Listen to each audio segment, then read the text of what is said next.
I'm going to have to make a version of that virtual legality intro that doesn't just fade into the normal virtual legality video on demand, because we're doing more of these virtual legality lives. And why?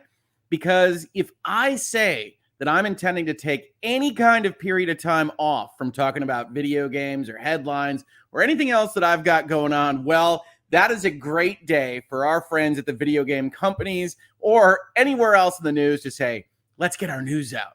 But unlike modern masthead media, we could still get on if we have to. And as we allow people to trickle in here, kind of get ready for what I gave them 7 minutes to know that we're doing a live stream here today, I want to say something, because I obviously put a fairly provocative thumbnail title out there and picture out there. And that's because I've read the conclusion of this particular statement from Sony. But I have not read the substance of what we're looking at from Sony. So one of my friends here on YouTube, Emily D. Baker, does a really smart thing when she's got generally a litigation document that she's going to look at for the first time. She tells folks, hey, it's going to be a first look. I have not pre-gamed this at all, except for, ice water. I have not looked at anything except the conclusion that Sony draws, which, in my opinion, advances their kind of political position substantially from what looked to be at least a relatively reasonable ask, even though I thought it was wrong-headed as I went through all the documents in that 7-hour video that you can check out as part of the Microsoft Times Activision playlist. And this will get added to that playlist as well, ultimately, if it's not already. But they have now stated that the Activision deal cannot be allowed. And that, we can assume, is their ongoing position. We can assume that for a number of reasons, one of which is, if you've been in virtual legality with us for a little while now, this last week we talked about a New York Times article that said Xbox had offered them a 10-year deal for Call of Duty, and Sony refused to respond, which can most generously be read as Sony's not going to accept that. And that's because Sony thinks there's a real tangible possibility of blocking this deal. Now, I think that is patently absurd. Let's just get the tilts out there at the forefront. Right, I've talked to you about this now for what will be 46 videos. I've talked through antitrust cases in Apple and Epic and Google, and here with respect to Microsoft and Activision and the FTC and Facebook and within, and more and more and more and more and more. And this particular deal is not one that raises alarm bells for me. Now, some of you are going to be in the chat. Some of you are going to be in the comments saying, oh, he's just an Xbot. He just hates Sony. I will tell you this as well. This was Weekend Wednesday, going into the American holiday of Thanksgiving. I had intended to not stream or make videos for 5 days, which, by the way, is crazy to YouTube. YouTube's like, why would you even do that? We're just going to suppress all your stuff when you come back. I didn't care. Wanted to have 5 days vacation, but I'm happy to have this conversation with you all. But while I was having Weekend Wednesday, while I was having that vacation time, do you know what I was playing? I was playing God of War Ragnarok on my PlayStation 5. I am a Sony fan. I had a Sony 1, 2, 3, 4, and 5. I remember asking my parents to get me a PlayStation back in 1995. I've never not liked the product they put out there. But what I very much do dislike is trying to use the levers of government and regulatory power to maintain your position in a market. We're talking here today about what is monopolistic behavior, what is illegal, what is unfair to a competitor to try to maintain your power or to gain it. And in my opinion, what Sony is doing is far more nefarious and far more challenging than what Microsoft is doing by purchasing an independent publisher like Activision. Now, you can differ on that, but I can assure you it does not come from a place where I hate Sony, their products, or their services. This is just what a company is doing in this context that I cannot abide, looking at as many antitrust rules, laws, regulations, and cases as I have in the past. And we're going to talk about that because on a real politic level, I don't necessarily blame a corporation for seeing a weakness at the regulatory body, seeing a possibility and going for it, but I can from a moral level, and we'll talk about that as well. Jeremy G with a super chat already. Again, we're just kind of waiting to make sure people get a chance here for a couple of minutes to get into this space. What time is it? Game time. Best of time of the day. Hoeg o'clock. Hey, I'm glad to be here with you folks. Wasn't planning on coming on live, but we're going to talk about the Sony statement. Now, I did see in chat. I did see people send it to me. This is what happens, right? So I'm playing God of War Ragnarok. I'm getting towards the end. I've said for now 6 sessions or so. And I check my Twitter, right? Which I do occasionally. We're working through it. I'm playing it with my daughter, and she went to the bathroom or whatever. It was a break time, and it shows whatever it shows. 20 direct messages, 20 plus of the kind of tag-ins, whatever it is, the bell. And I say, uh-oh, what's going on? Now, 2 different documents were sent to me. One is about 17 pages of Sony response, which I think is the far more important. We're going to talk about that today.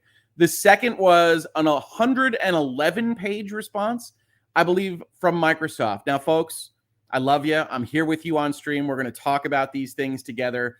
I'm not going to cover the 111-page Microsoft response. Right now, my working assumption is that they are going to reiterate what they have already said before, which is that historically, we don't have control of the gaming market, that the subscription services market is not distinct from the buy-in game market, that you can obviously survive without Call of Duty. Look at Nintendo, look at other places online, PC, Steam didn't always have Call of Duty. There are various places that can show that you can make a viable effort at video gamedom without the Call of Duty franchise on your service. Obviously, I think Microsoft has by far the right of that. No one, if we're really being honest, thinks that Sony would dissolve and just walk away from video gaming if this deal were to go through and Microsoft says the next day, we're taking Call of Duty. Nobody believes that Sony's just going to up and die. So this is all angels on the head of a pin, all specious argumentation, all the way down. And if you got a functional truth serum and you just put it into Jim Ryan, you would hear him say the same thing. No one really believes the PlayStation would just be gonzo without Call of Duty. And that's what leads to this kind of feeling that I certainly have. And that isn't to say that there aren't antitrust actions that can make sense. You can see really good arguments for things like ARM and NVIDIA. You can see good arguments for the Simon & Schuster combination, right? You can see good arguments. These are not them. And that's why so many of us that have any experience looking at any economic combinations are looking at this and going, what? What? This is crazy, right? And we'll see whether the FTC gives any kind of credence to this. The FTC in the United States generally keeps quiet on these things. We saw them continuing to keep quiet when pressed for answers by the New York Times. We saw that earlier this week. But the CMA, by God, the United Kingdom, is a talker, right? And I'm not talking about jibber jabber about England versus the U.S. in the World Cup on Friday. I'm talking about regulatory environments. So we've got CMA that likes to publish everything they get, including 4 pages of redactions, which we'll also mention when we get there. But okay, we've given enough time. Hopefully everybody has gotten ready, gotten your drinks ready. I'm going to need mine because I'm going to be talking a little bit because 17 pages might not be 111. But it's a lot to go through, and we're going to try to go through all of it with our commentary, with our comments. If you want to flag me, hit @Hoeg Law. I tend to see those a little bit better. If you want to super chat, that's great. You don't have to do that. It's not pay to play. It's not pay to win here on the Hoeg Law YouTube channel, but I certainly appreciate it either way. We got people called the Beer Baron in the chat. What's up, Hoeg Law? Man, these are truly incoherent takes from Sony and the CMA. Well, CMA didn't make a take as far as I know on this.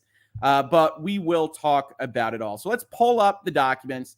Now, I promise you we'd only be looking at the Sony response, but we do actually have to get our legs under us. So when the CMA put out its phase 1 decision, and it had its examples and its explanations, and we went through them all, because that's what we do here on this channel. They also put together what they call an issue statement or a statement of issues, depending on how you want to put your prepositional phrases. And this is where they say, this is why it's going to phase 2. They talk about who Microsoft is. They talk about who Sony is. They talk about the merger. We know all of this at this point, or if you don't, go check out earlier in the playlist, right? But what we've got here is their arguments for what there could be a problem. Now, they call these theories of harm. You'll see that as TOH. You'll also see SLC, right? They say the term theory of harm describes the possible ways in which an SLC could arise. That SLC is a substantial lessening of competition. When you see SLC, you can just think in your head, very bad thing, right? CMA says, we have certain theories that there could be a very bad thing on the horizon, and those relate to the following. 1, input foreclosure of rival console gaming platforms. We will keep Call of Duty, which the CMA is describing in a very novel and interesting definition for economic markets, as an input, that Call of Duty is something required for a PlayStation to PlayStation. That Xbox could prevent Call of Duty from going onto the PlayStation. And while, as I've said a number of times in the past, that doesn't itself mean anything bad, right? We have all sorts of exclusivity. God knows Sony knows about that as we talk about this. Well, they have to go further, right? They say, well, they might keep Call of Duty. They have stronger incentives than they are saying. And I agree with them. I agree with the CMA on that. Microsoft continues to say we have no incentive whatsoever. That's not true. You can drive people to Game Pass. You can drive people to the Xbox ecosystem by holding Call of Duty. The question is whether the math works. The impact of any foreclosure strategy on Sony, says the CMA, may be particularly strong at the launch of the next generation of consoles. And the CMA found, therefore, they didn't quite find this. The CMA found that this was a possibility. So even the CMA is using harsher language than they probably should in this sentence, that a material impact on Sony's ability to compete would have a detrimental impact on overall competition in the market and ultimately harm consumers through higher prices, reduced quality, or reduced innovation in games and gaming consoles. That the act of Xbox buying Call of Duty and keeping it off of PlayStation will reduce competition in the overall market. So we're starting strong, and understand that what the Sony response is likely to be to all of this. And again, this is a first look. I haven't gone through this yet. We're going to be going through it together with your commentary and having fun with our drinks out, having a good time talking about these various things, is that Sony is going to agree to all of this. Sony's going to say, you got it right, CMA. Hey, you took our answers and you put them on your answer sheet. And you know what? Those answers are right. They're right. Now, what does the CMA say they found about Game Pass? Game Pass holds a strong position. Game Pass lacks a rival right now, and that multi-game subscription services are a nascent market, and that Call of Duty being only on Game Pass could potentially give them the win and reduce competition in this separate market for subscription services. Now, as I've said in this space a lot, subscription services does not make a different market for video games, in my opinion. And the rule of thumb, we're not going to go into a 600-page antitrust economics book for you, but the rule of thumb here is that you establish a market by where the substitutes are, right? If you can't get a game on Game Pass, can you buy that game? If you can buy that game, probably that's a good substitute. Probably the market is access to distributed video games, not the business model through which they are delivered to you. And yet, the CMA needs Game Pass to be its own market, because if they make Game Pass its own market, Microsoft is the clear market leader in multi-game subscription services right now. Now, they had first mover advantage. They went first. They spent money on it. And Sony has only now deigned to join the multi-game subscription service fight, which they didn't want to enter into at all this summer. But the CMA has to ignore those countervailing considerations to bring the legalese in, because if they take those into account, there's every reason to believe that Sony can compete in that space. Honestly, if Sony drops God of War Ragnarok in their PlayStation Plus service, it's going to do all right. But they don't want to. Now, why don't they want to? Because Sony wants to make more money, but that's not what the CMA is supposed to be protecting. It's not supposed to be protecting Sony making more money. It's supposed to be protecting you and I getting access to video games, or more specifically, goods and services. And yet the CMA continues down this road. Foreclosure of cloud gaming service providers through leveraging of Microsoft's ecosystem. Microsoft has Azure. Microsoft has Windows. They can use the Call of Duty franchise, the Activision IP, to make those things work. And they can do it and hurt competition in all of those markets, especially cloud gaming. Now, we'll also consider countervailing factors. We'll consider if there's anything else that might mitigate some of this substantial lessening of competition, like maybe we got our theory wrong completely. And then you have responses to the issue statements coming in by Friday, 28th, 2022. And I think that's actually what we're going to be reading today. That's the lay of the land, right? That's the lay of the land. And we're going to start at the end, which is always an excellent place to start. And then we're going to go back to the beginning, and we're going to go through all 50 paragraphs of this thing, because, hey, that's how we like to have fun, right, folks? Especially here in Virtual Legality. The last sentence that Sony puts forth, and this is what made me do this video. The only way, no other way is CMA, to preserve robust competition and protect consumers and independent developers, oh, very magnanimous of you, Sony, is to ensure that Activision remains independently owned and controlled. Gee whiz, Sony. You're not just asking for Call of Duty anymore. You're saying you have no choice but to bust up the deal. No concession. There's a good voice crack there. No concession from Sony, from Microsoft, will be acceptable to Sony. If you think about this as some kind of sports ball match, they have now pressed as hard as they possibly can. This is not the language Sony used in Brazil. This is not even the language Sony quite used with respect to Britain the first time. We can now anticipate that this is Sony's current stance, that the deal must not be allowed, and to allow it will kill competition in video gaming. I'll leave you with that for a second here as we grab a super chat that came in. I want to make sure I don't miss any because you guys are nice enough to support me. I want to make sure I support you as well. Dark Saya says, thanks for your hard work. Love the profile pic, Dark Saya. Well, thank you for joining us here. I'm going to try to not be just ridiculously snarky about this because I find this to be an affront to everything that I know about antitrust law, economics, and law, period. So this is an issue for me. We're going to try to work through it together. But understand this. Literally was playing God of War Ragnarok. Just purchased a bunch of Sony games. Honest to God, I did. Going to go back to playing God of War. If not today, over this vacation period, such as it is. So this is not me sitting here saying I hate Sony products. This is me sitting here saying this is a bad argument, and we should recognize it as such. Lucius Augustus, it's very clear Sony rejected the 10-year deal. Oh, if they had accepted it, they would have commented on it to the New York Times. There was no question. Once they decline a comment, they're saying absolutely no. We're not going to do this. We're going to go for the gold, right? And honestly, when you do that, when you play this game, when you gamble with people's livelihoods and $70 billion and everything else, honest to God, I hope you lose. I hope you get karmic retribution. I hope the regulators come in and say, actually, you're acting kind of ridiculous, Sony. I guess we can give you 3 years, which of course is what Phil and Satya offered to begin with. And you'll have to be good with that. I recommend figuring out how you can make a game that's comparable to Call of Duty or signing a deal with Electronic Arts or whatever within that 3-year period. Oh, you can do that? Yeah, it's a dynamic and robust gaming environment. Weird. Huffy Bear, which seems like a good name for how I feel right now as we begin our journey through this document, has become a YouTube member. Thank you, folks. If you do want to become a YouTube member, there is a button for that. We only have the one class of YouTube member. It does allow you to get through the slowdowns, I think. It gives you emojis, gives you fun stuff. We've got some fun pictures there. I'm going to need more by the time this deal is done. More, definitely. All right, folks. Well, we've set things up. Let's go. Well, let's do one thing before we go back to the beginning. So there's 5 more pages of this for where Sony backs its particular argument. This is what it looks like to the public.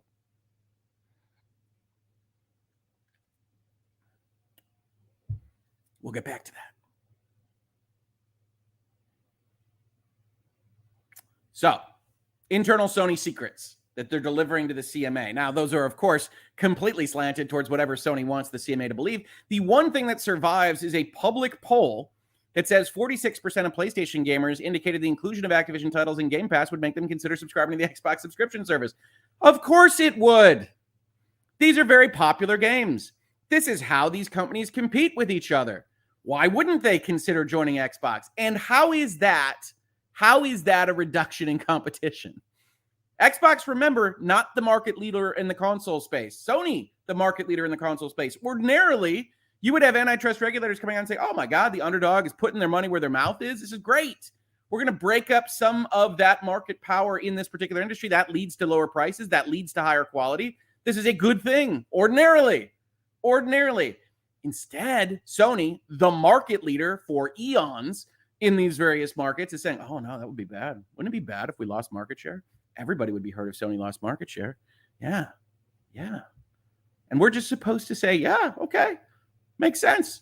Pajama Shark. I'm loving these profile names, folks. I appreciate what you do, Hoeg. Glad to support a fellow Michigan native. Go Michigan. I live in Allen Park. Keep it up, fellow Michigander. Appreciate it, Pajama Shark. I appreciate it.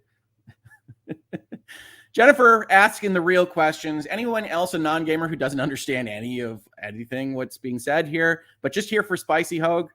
Appreciate it, Jennifer. Appreciate it. We all find each other in different walks, in different ways. And yes, if you're just here for me being feisty, you're going to get me feisty today. That is what is going to happen. So, without further ado, Microsoft / Activision Blizzard, Sony Interactive Entertainment observations on the CMA statement. We have some observations, CMA. We have some thoughts. Would you join us in the salon for our observations? Let's talk. All right. This is Cleary Gottlieb, by the way, from Sony, major multinational corporate law firm, big time. And Microsoft has their own big time lawyers as well. So anybody that wants to evaluate these things, these aren't crazy These are well vetted. This document alone costs thousands, if not tens of thousands of dollars for Sony to put together. It's going to be tens of thousands.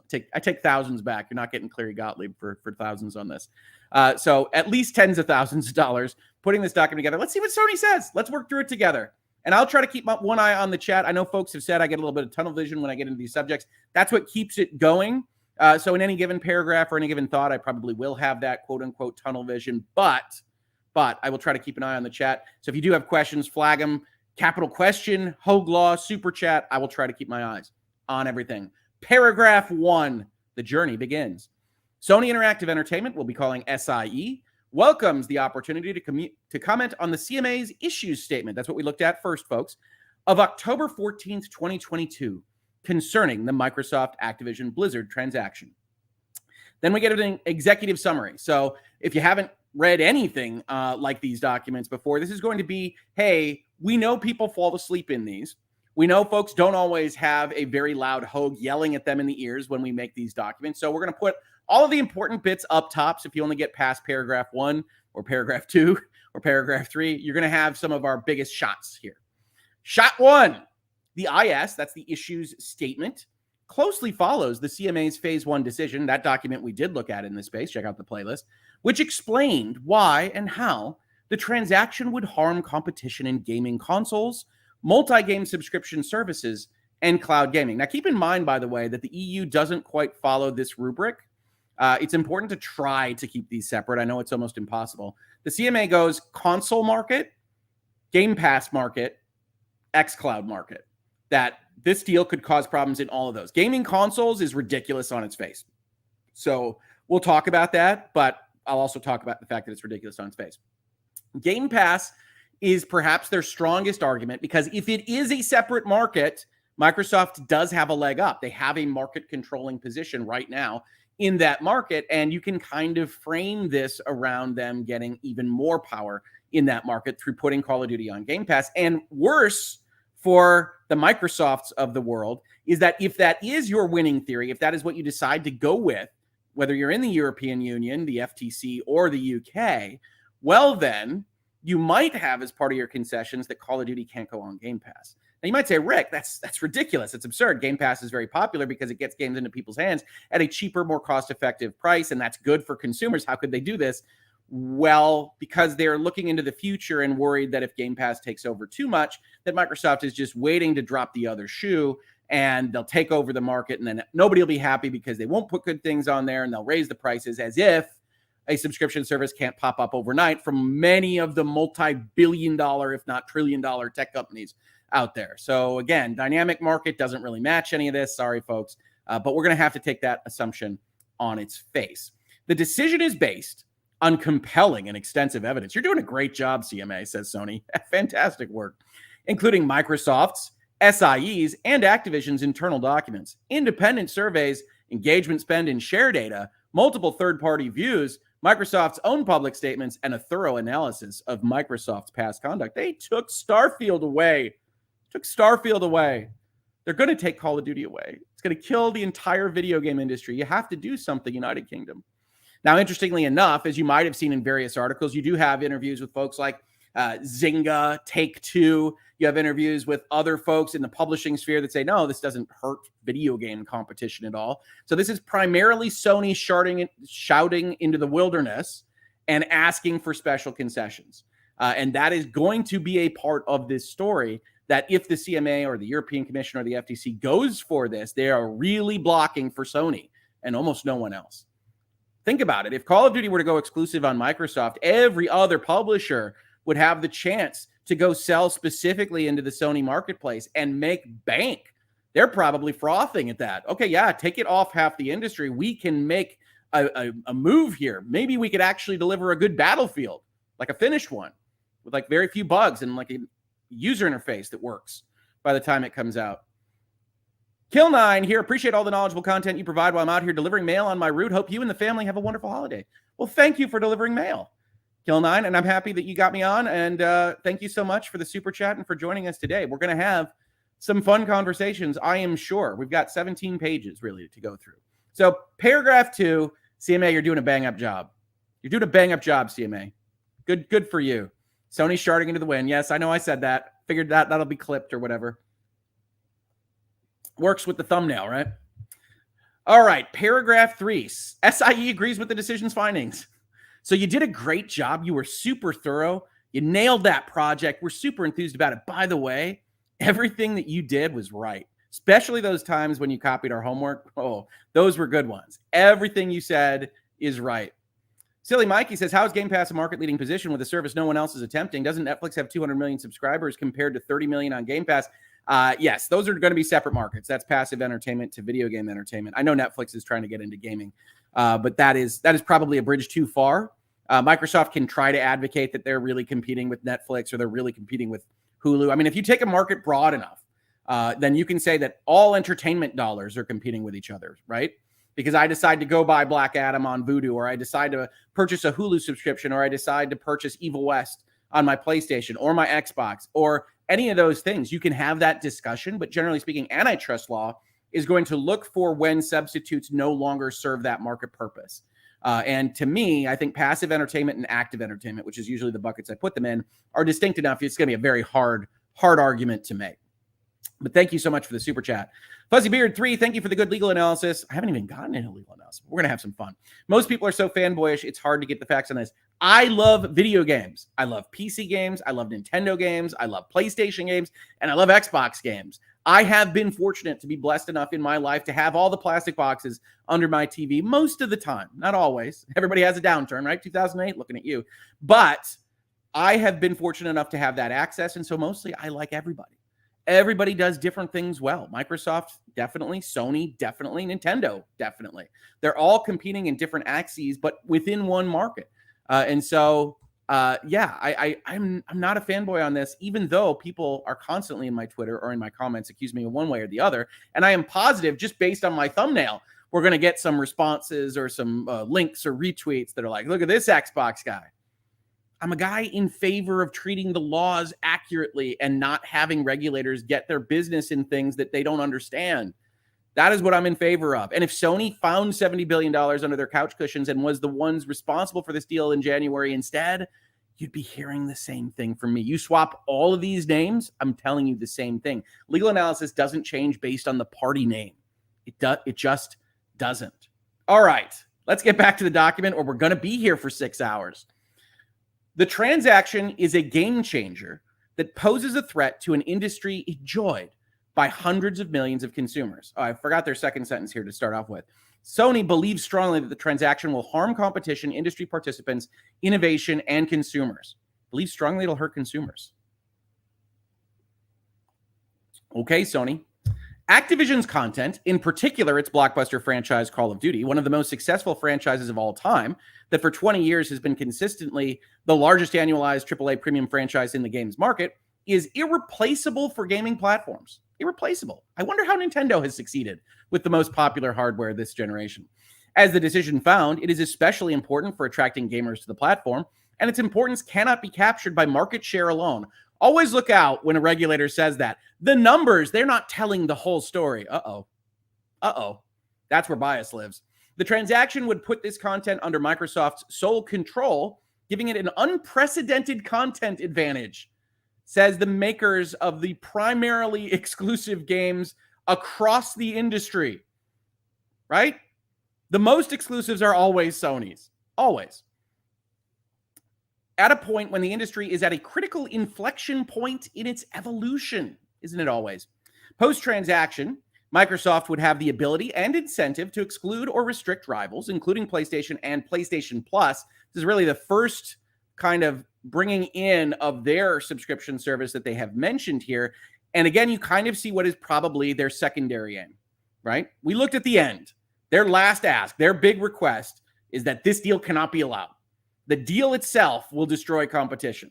But secondarily, Mr. Regulator, you might be thinking that you could just get away with giving a concession that gives us Call of Duty for a period of time. I don't know, say 5 years or 10 years.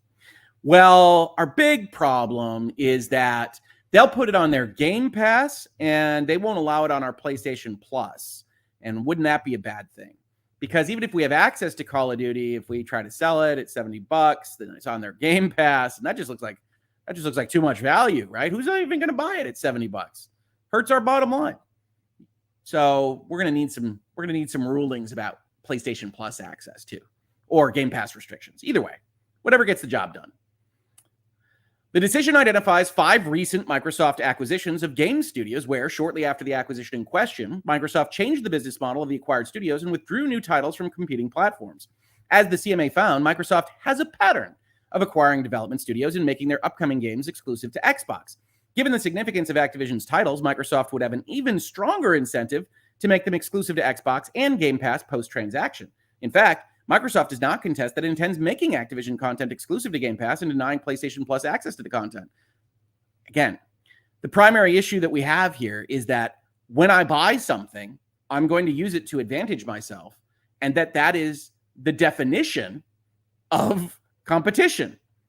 That the antitrust laws are built around the notion that two rivals smacking each other in the face results in consumer good, right? Right? Well, no, because it would hurt our PlayStation Plus product. We can't have that. Now, as for this pattern, I'm actually pretty interested in this. We went over the CMA stuff, and I already commented on the fact that I think they get it wrong, so you can check out that 6-hour and 50-minute video if you want. But Microsoft seems to be taking things on a case-by-case basis, right? They buy Mojang, they keep Minecraft on there. They bring the other Minecraft branded stuff to the other platforms. They honor their contracts, which is fine, but we can anticipate that without a contract, they'd probably keep more things like Deathloop or Ghostwire Tokyo on their system alone. And yet you still see instances where Microsoft is making those decisions case by case. There really isn't this kind of understanding. You saw in the CMA's argument that they talk about Starfield, for instance. Starfield doesn't exist yet. They can think it's going to be a success. I honestly have my doubts watching those trailers, but they don't have to give it to another platform. And Sony isn't obliterated by not having access to Starfield or even the Elder Scrolls 6 were that to come down. Now, the Elder Scrolls as a series exists on PlayStation, so Microsoft might make a different choice. You are telling these regulators what choices they will make, asking them to make decisions on the guarantee that they will do these things, and there isn't that guarantee. We don't want regulators trying to prognosticate. I don't even know when Elder Scrolls 6 might come out. I might not be alive for the release of Elder Scrolls 6. We don't want them jumping that far into the future. Callista asks a very important question. Has Nintendo filed anything in this case, or is it only Sony that seems to care? Certainly nothing that Nintendo might have filed has been highlighted. And so Nintendo just kind of sits back. Nintendo, here's the big trick. This is the big problem with Sony, and Brazil found this, and I thought it was very useful as a bit of argument. Nintendo doesn't have access to Call of Duty. Nintendo really doesn't have access to Activision games.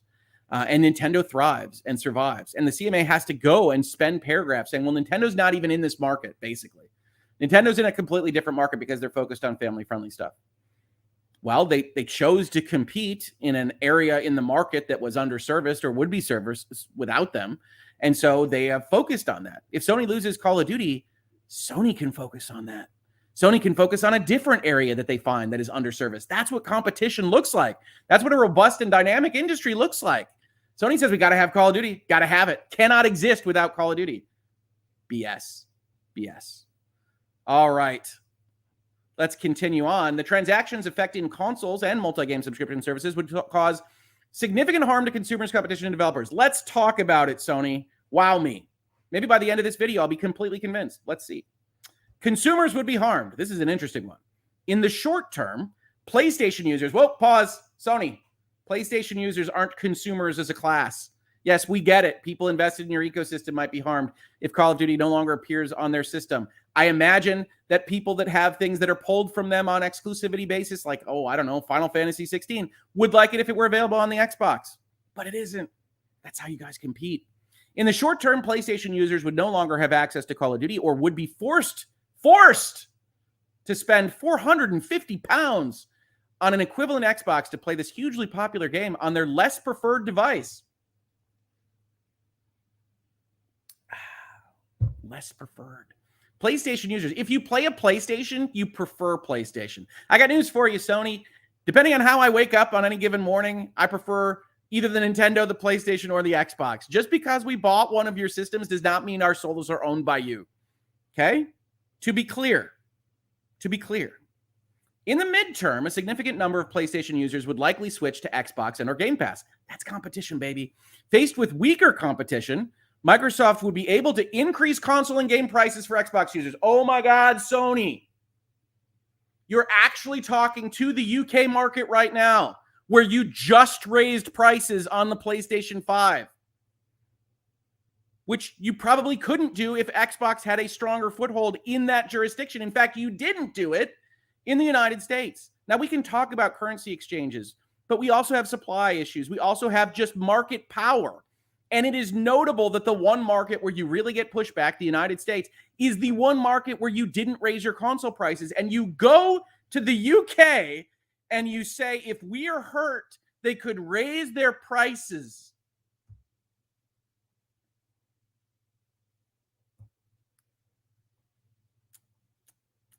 Increase the price of Game Pass and reduce innovation and quality. Because Sony will be so weakened, they will be struck low from the fact that they are the market leader that they won't even have any pushback. Xbox can do what it wants, just like PlayStation does what it wants right now.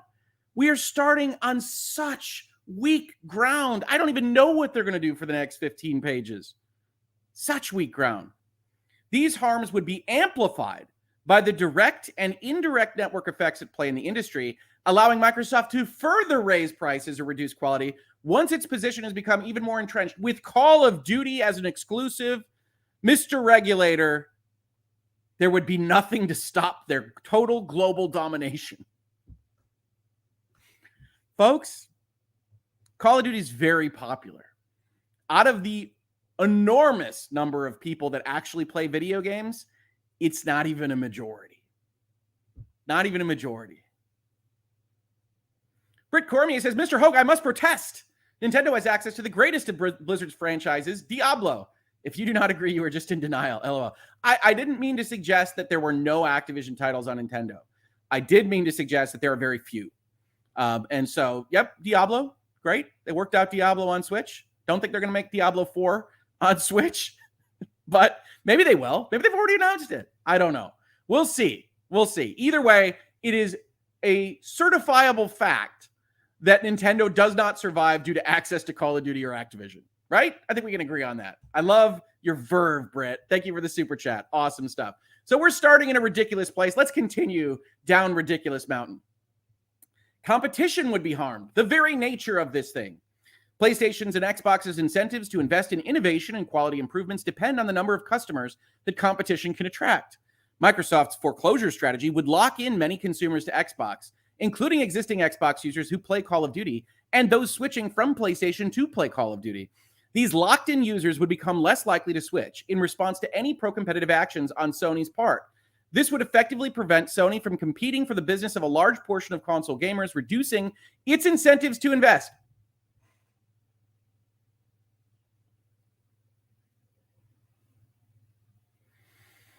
If you feel your brain melting here, folks, it's not, if this is true for you, because you don't understand gaming. It's because this makes no sense. The entire premise of the antitrust laws are that if a mover or a shaker goes and competes, they acquire a company to compete more. Nobody argues that they're very high in the overall gaming percentage, right? Microsoft is not ruling the roost when it comes to console gaming. That they go and they compete, that incentivizes the other competitors to reduce prices or to increase innovation. And so you have to cross the Rubicon, right? You have to go and you have to say that this particular action goes so far that we are reduced in our incentives to compete at all. This is them talking about themselves, by the way. And this is in ways an extortative kind of mafia family threat. It'd be a shame if we just got out of this industry entirely, wouldn't it, UK? Which I guess we'd be forced to do if you were to accept this deal. Are you kidding me? Are you kidding me? Microsoft goes from, let's give it second position. I don't even think that's necessarily the case, but it might be in the UK. Microsoft goes from second position, maybe takes a minor lead in market share with Call of Duty as an exclusive. Let's say that happens. Sony's going to go and wither on the vine and die when they're in the same place that Microsoft was.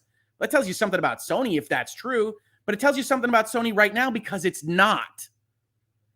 This is ridiculous. This is the opposite of what is likely to happen with a more competitive Microsoft. Sony has every incentive to go and fight that back, every incentive to put dollars into make a Call of Duty alternative when they haven't had that incentive so far because they have just been sitting and collecting their 30% from Activision.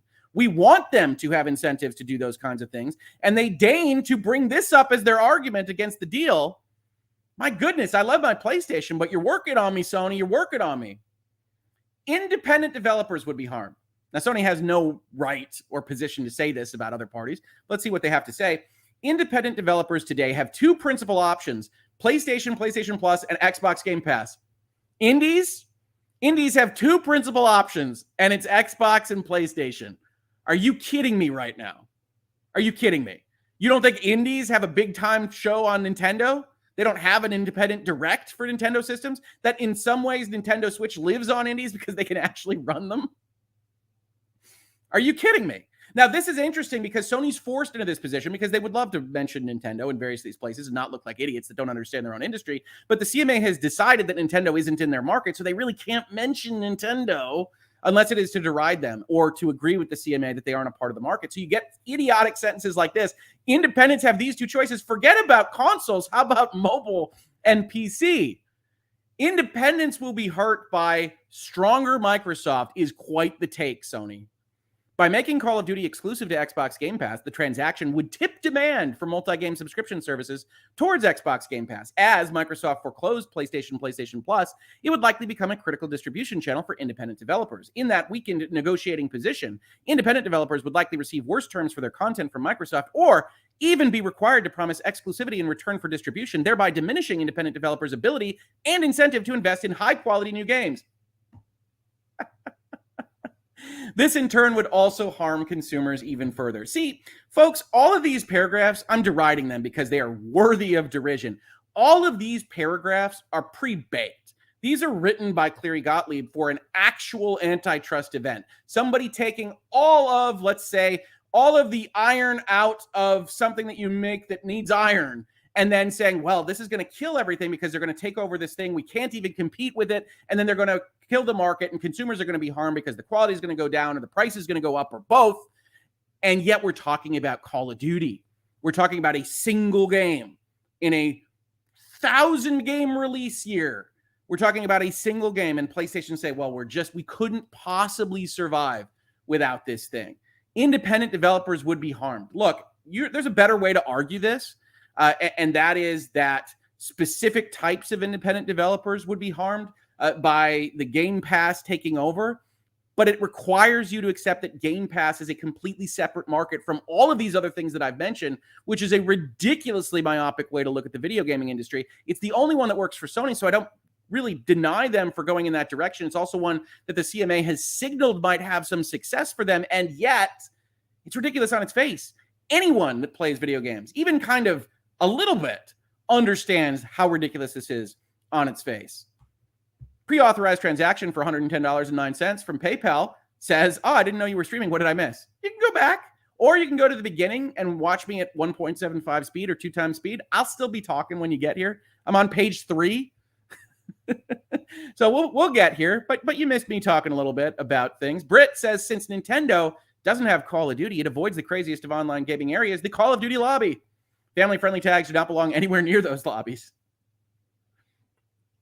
You know, honestly, Nintendo is probably skittish about a lot of the play on some of the Activision multiplayer games.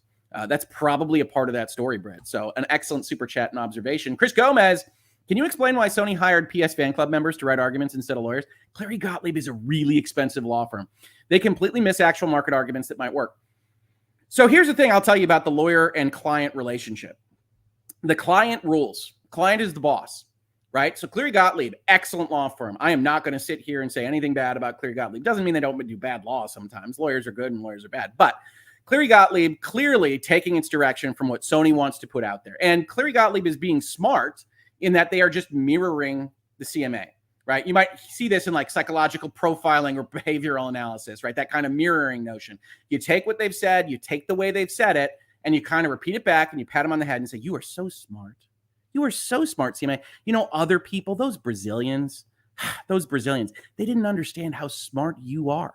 But you're so much smarter than Brazil. Did you know that, CMA? We are very proud of you. And so we're going to use the same language you use. We're going to say it back to you you're going to sound even smarter. Look, somebody agrees with you really strongly. And that wouldn't happen if you weren't so smart. Aren't we right?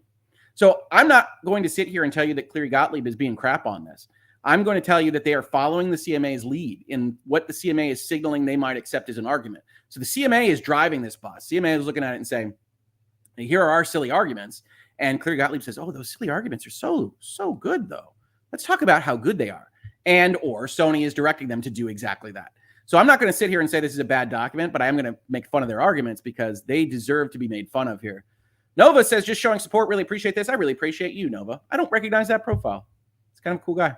Big fat Einstein. Love it. Love it. All right, we got to continue or else I'm never getting done.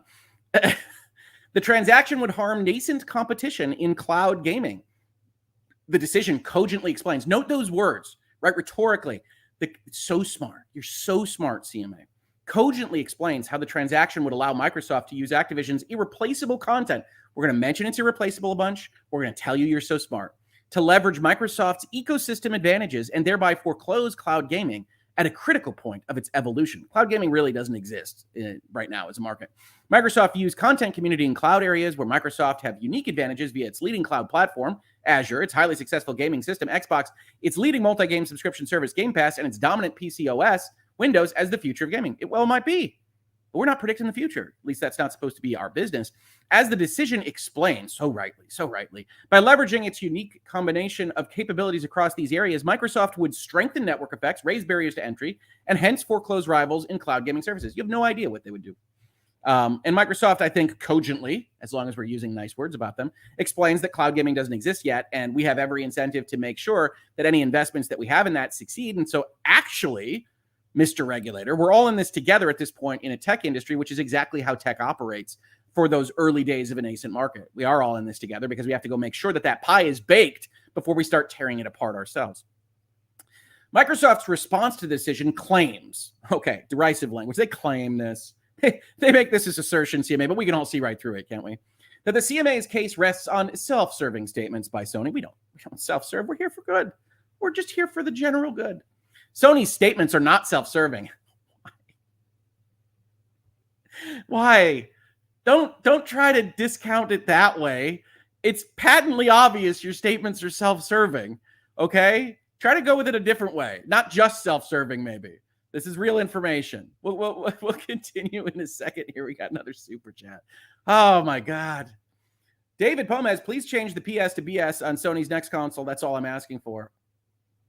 Again, I like my PlayStation, but you want to call it a bull station, I'll go with you on that right this second. They reflect genuine and evidenced concerns about a tech titan. What the hell? Capital T on tech titan?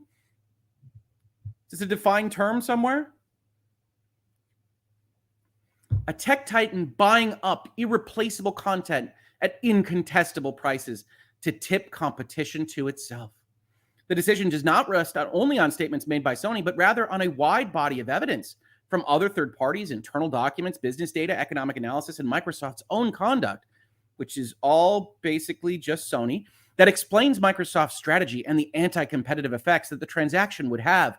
To take just one example, the decision identifies multiple Microsoft documents highlighting its incentives to foreclose rivals. We talked about those as well when we looked at the prior documents.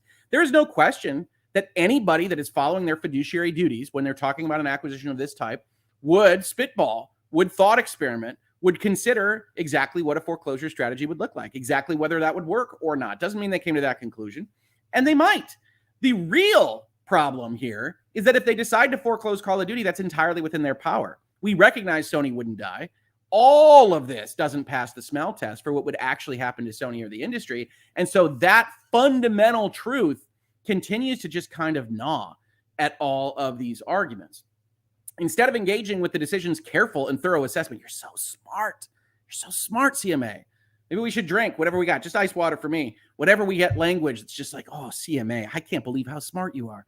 Microsoft is somewhat behind SIE does not mean that the transaction cannot harm competition. Apologies. I skipped ahead. Instead of engaging with the decision's careful and thorough assessment, Microsoft's core argument is that the transaction cannot harm competition because PlayStation is currently more popular than Xbox. This contention is misconceived. Its core argument is that you won't be obliterated by Call of Duty not being made available to you, regardless of where you stand in your market position. Although the fact that they aren't market leader is helpful.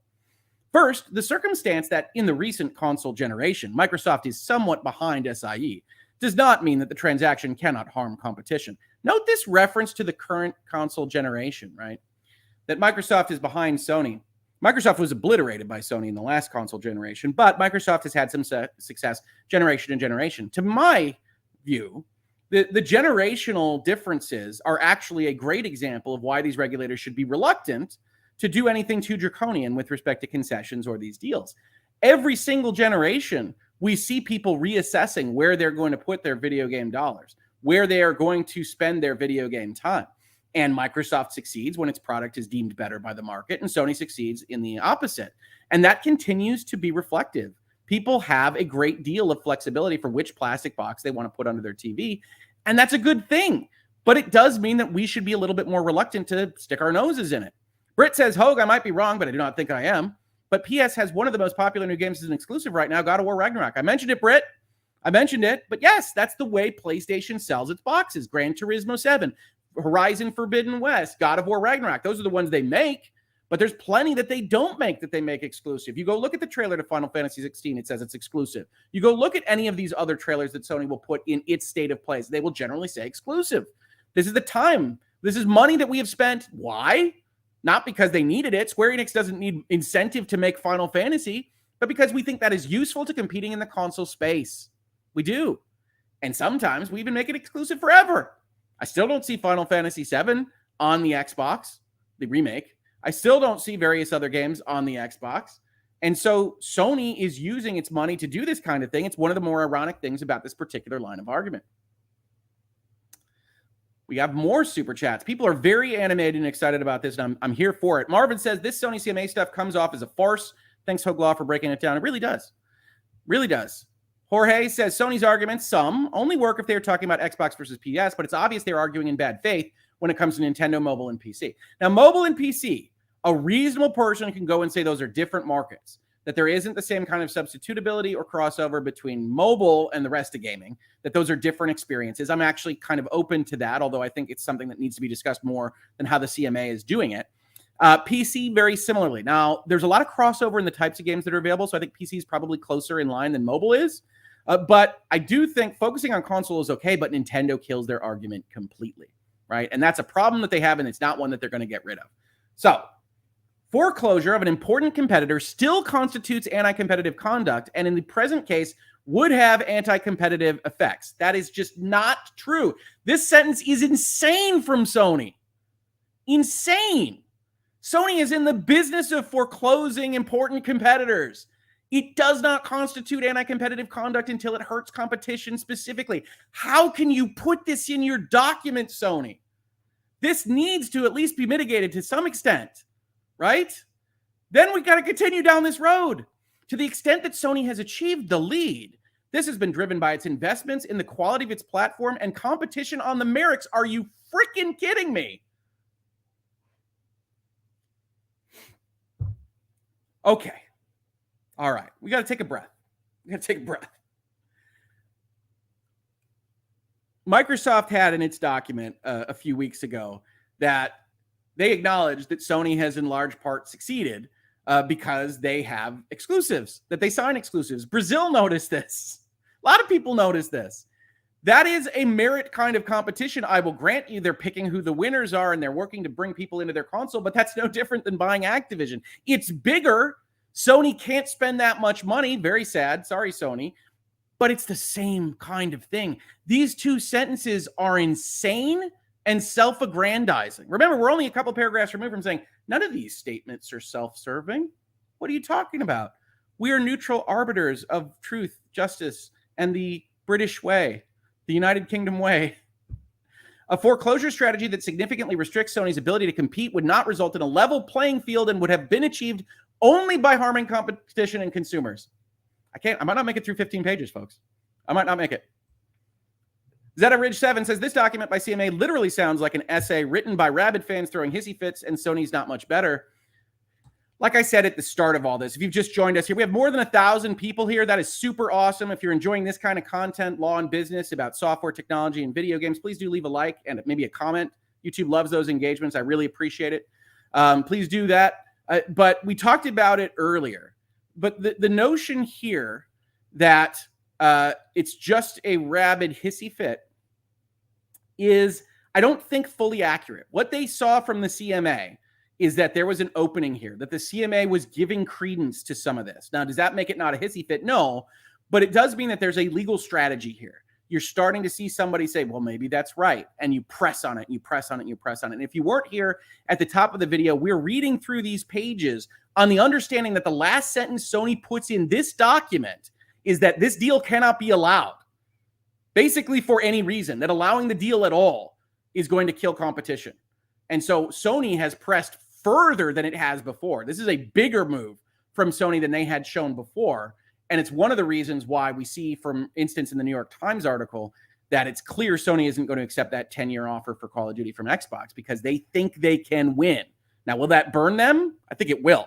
I don't think these arguments are very strong. And I think most judicial systems, I can't speak outside the United States, but most judicial systems would look at this and say, we think this might be the opposite of what you're telling us. Pre-authorized transaction for $110.09 from PayPal says, so of this deal gets denied, if the deal gets denied because of Sony's misleading the regulators, can Microsoft and Activision sue Sony for misleading them? I don't see it getting denied. No. Generally speaking, this is an answer to a request from regulators. Regulators solicited the request for comment. Sony is delivering that comment. And for the most part, all of this is kind of specious, right? I'm sitting here telling you it's wrong, but even I'm using my economic background and my antitrust background and my law background to tell you why it's wrong. Maybe not a reasonable mind can differ on this, but a mind, a human being, can differ on these kinds of things and say, well, I see the future this way, or I have a different philosophy. I'm worried about something in 10 years. I think that I'm allowed to worry about that thing in 10 years and use my laws to do it. And so I will. I don't think that's an appropriate venue. I don't really even think the UK regulations say that they should. But there you can get into reasonable minds can differ on interpretational law. Britt says, okay, maybe this document was written by ex-Twitter employees. They seem to have the same only I will save the world attitude. LOL, is that too soon? Maybe too soon, Britt. Certainly Sony is presenting as the one true game system, right? Surely if we are hurt, all of competition is hurt. We can't have Microsoft in the leadership spot. That would be ridiculous. And I think it's ridiculous on its face, as I've expressed in both my tone and language. Dorian Gray says, here we have the courts, but do these regulators across the pond have any adults in the room? Yes, they have an appeals process. They have courts that they have to look at. I've covered that in this playlist. There are reasons to believe the appeals courts may not be as negative on some of the stuff the CMA does as I am here, which is its own kind of problem. But there is a whole system in the UK that can talk about this stuff, as there is in the European Union. So in general, regulators are part of what we would consider the executive branch here, and whatever they call that in any given jurisdiction, where you can assert something, but we don't generally like just kind of plenary total authority in one of these bodies. So you still have to go through more of a process from there, whether it's the judicial or something else. Okay. All right. We took a breath. It's hard to get over. It's hard to get over. All foreclosure is anti-competitive, and we would never do this. So let's proceed on. Second, Microsoft's argument is particularly misplaced when looking beyond consoles and considering the impact of the transaction on the two other areas assessed by the decision. Multi-game subscription services, where Microsoft leads. I agree with that there. I think Microsoft's argument that they don't is wrong. And cloud gaming, where Microsoft has a well-established position in a non-existent market. Multi-game subscription and cloud gaming are at an early stage of development, and Microsoft's conduct could affect all current and potential rivals. Third, the decision and the issue statement do not and should not rest on a static assessment based on current or past shares in consoles. That's true. Rather, the CMA's analysis rests on a more sophisticated approach. You're so sophisticated. That considers dynamic and future competition, if only. The decision framework is consistent with the case law of the CAT and its recent Facebook Giphy judgment, which itself has a bunch of problems. So Sony's diving all the way into the well. Sony's probably backing up the FTC's Facebook Within decision somewhere on a phone call or an email or a document like this one, which emphasizes the importance of a dynamic assessment. A proper dynamic assessment reveals the serious short and long-term harm that would arise from allowing the transaction to proceed and permitting Microsoft to execute a foreclosure strategy in consoles, multi-game subscription services, and cloud gaming. Let me tell you this. I think if there's actual dynamism that is put into your assessment of the video game market in particular, you cannot find that this deal is an antitrust violation, that dynamism prevents it, that you see consumers reacting to all sorts of things, even in a mature market like this one, which is at least 3 decades old at this point, that if you actually assess dynamism, you say, Sony, you're going to be dynamic. You're going to be able to respond in a matter of years. We're not even talking decades here. This isn't ball bearing factories that are being purchased and that you can't replace. This is making a video game. It's what you do. You just got to go find that market. Got to go find that market. Sony is confident that the CMA's Phase 2 inquiry will confirm that the transaction is likely to substantially lessen competition and should be prohibited. In the remainder of these observations, Sony addresses the 3 theories of harm. Okay. Should be prohibited.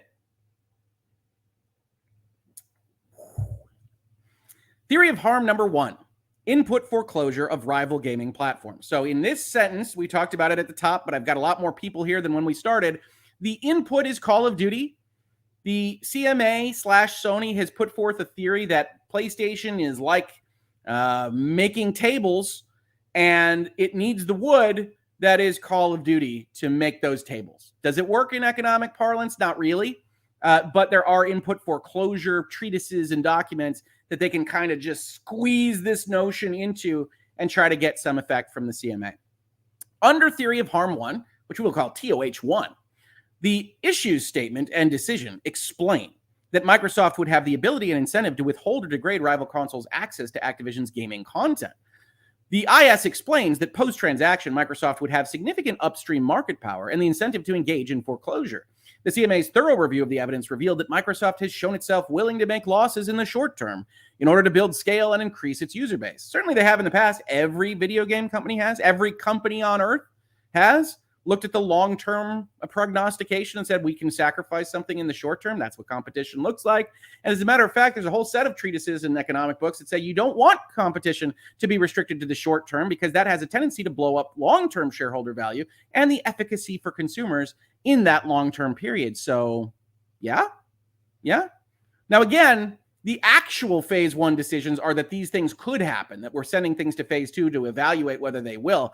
A lot of this language here is suggestive of the fact that they already found that. Maybe a little subtle movement there. Not quite gaslighting, but maybe in its vein. And so you see this kind of language used throughout. On effects, the decision stresses that it is focused on the impact of the merger on competition, not just its impact on any specific competitor. A little defensive there because it sure as heck looks to the world like they're just focused on protecting Sony. Because of the importance of Call of Duty content, which Nintendo doesn't use, the structure of the hardware market, where PlayStation and Xbox compete closely head-to-head, and the presence of both indirect and direct network effects, the decision found that a material impact on Sony's ability to compete would have a detrimental impact on the overall competition in the market and ultimately harm consumers. Yes, well, we'll see on that. Sony agrees with these findings. This is a surprise, right? And the framework of the assessment set out in the decision and issue statement. The decision reached its conclusions based on a consistent, convincing, and compelling body of evidence. You're so smart. Including Microsoft's and Activision's internal documents, views from multiple third parties, revenue and user engagement data from Microsoft, showing Activision and Microsoft's titles account for 30 to 40% of minutes played on consoles in the UK, economic analysis and financial modeling, and Microsoft's past business practices. You know what isn't a monopoly even at this level? 30%. Activision and Microsoft titles account for 30% when combined. Wonder who has those other percentages. I wonder also if those are taking into account Nintendo or not. Weird. Faced with this evidence, Microsoft retreats to 3 main points. They're so bad. They're not as smart as you.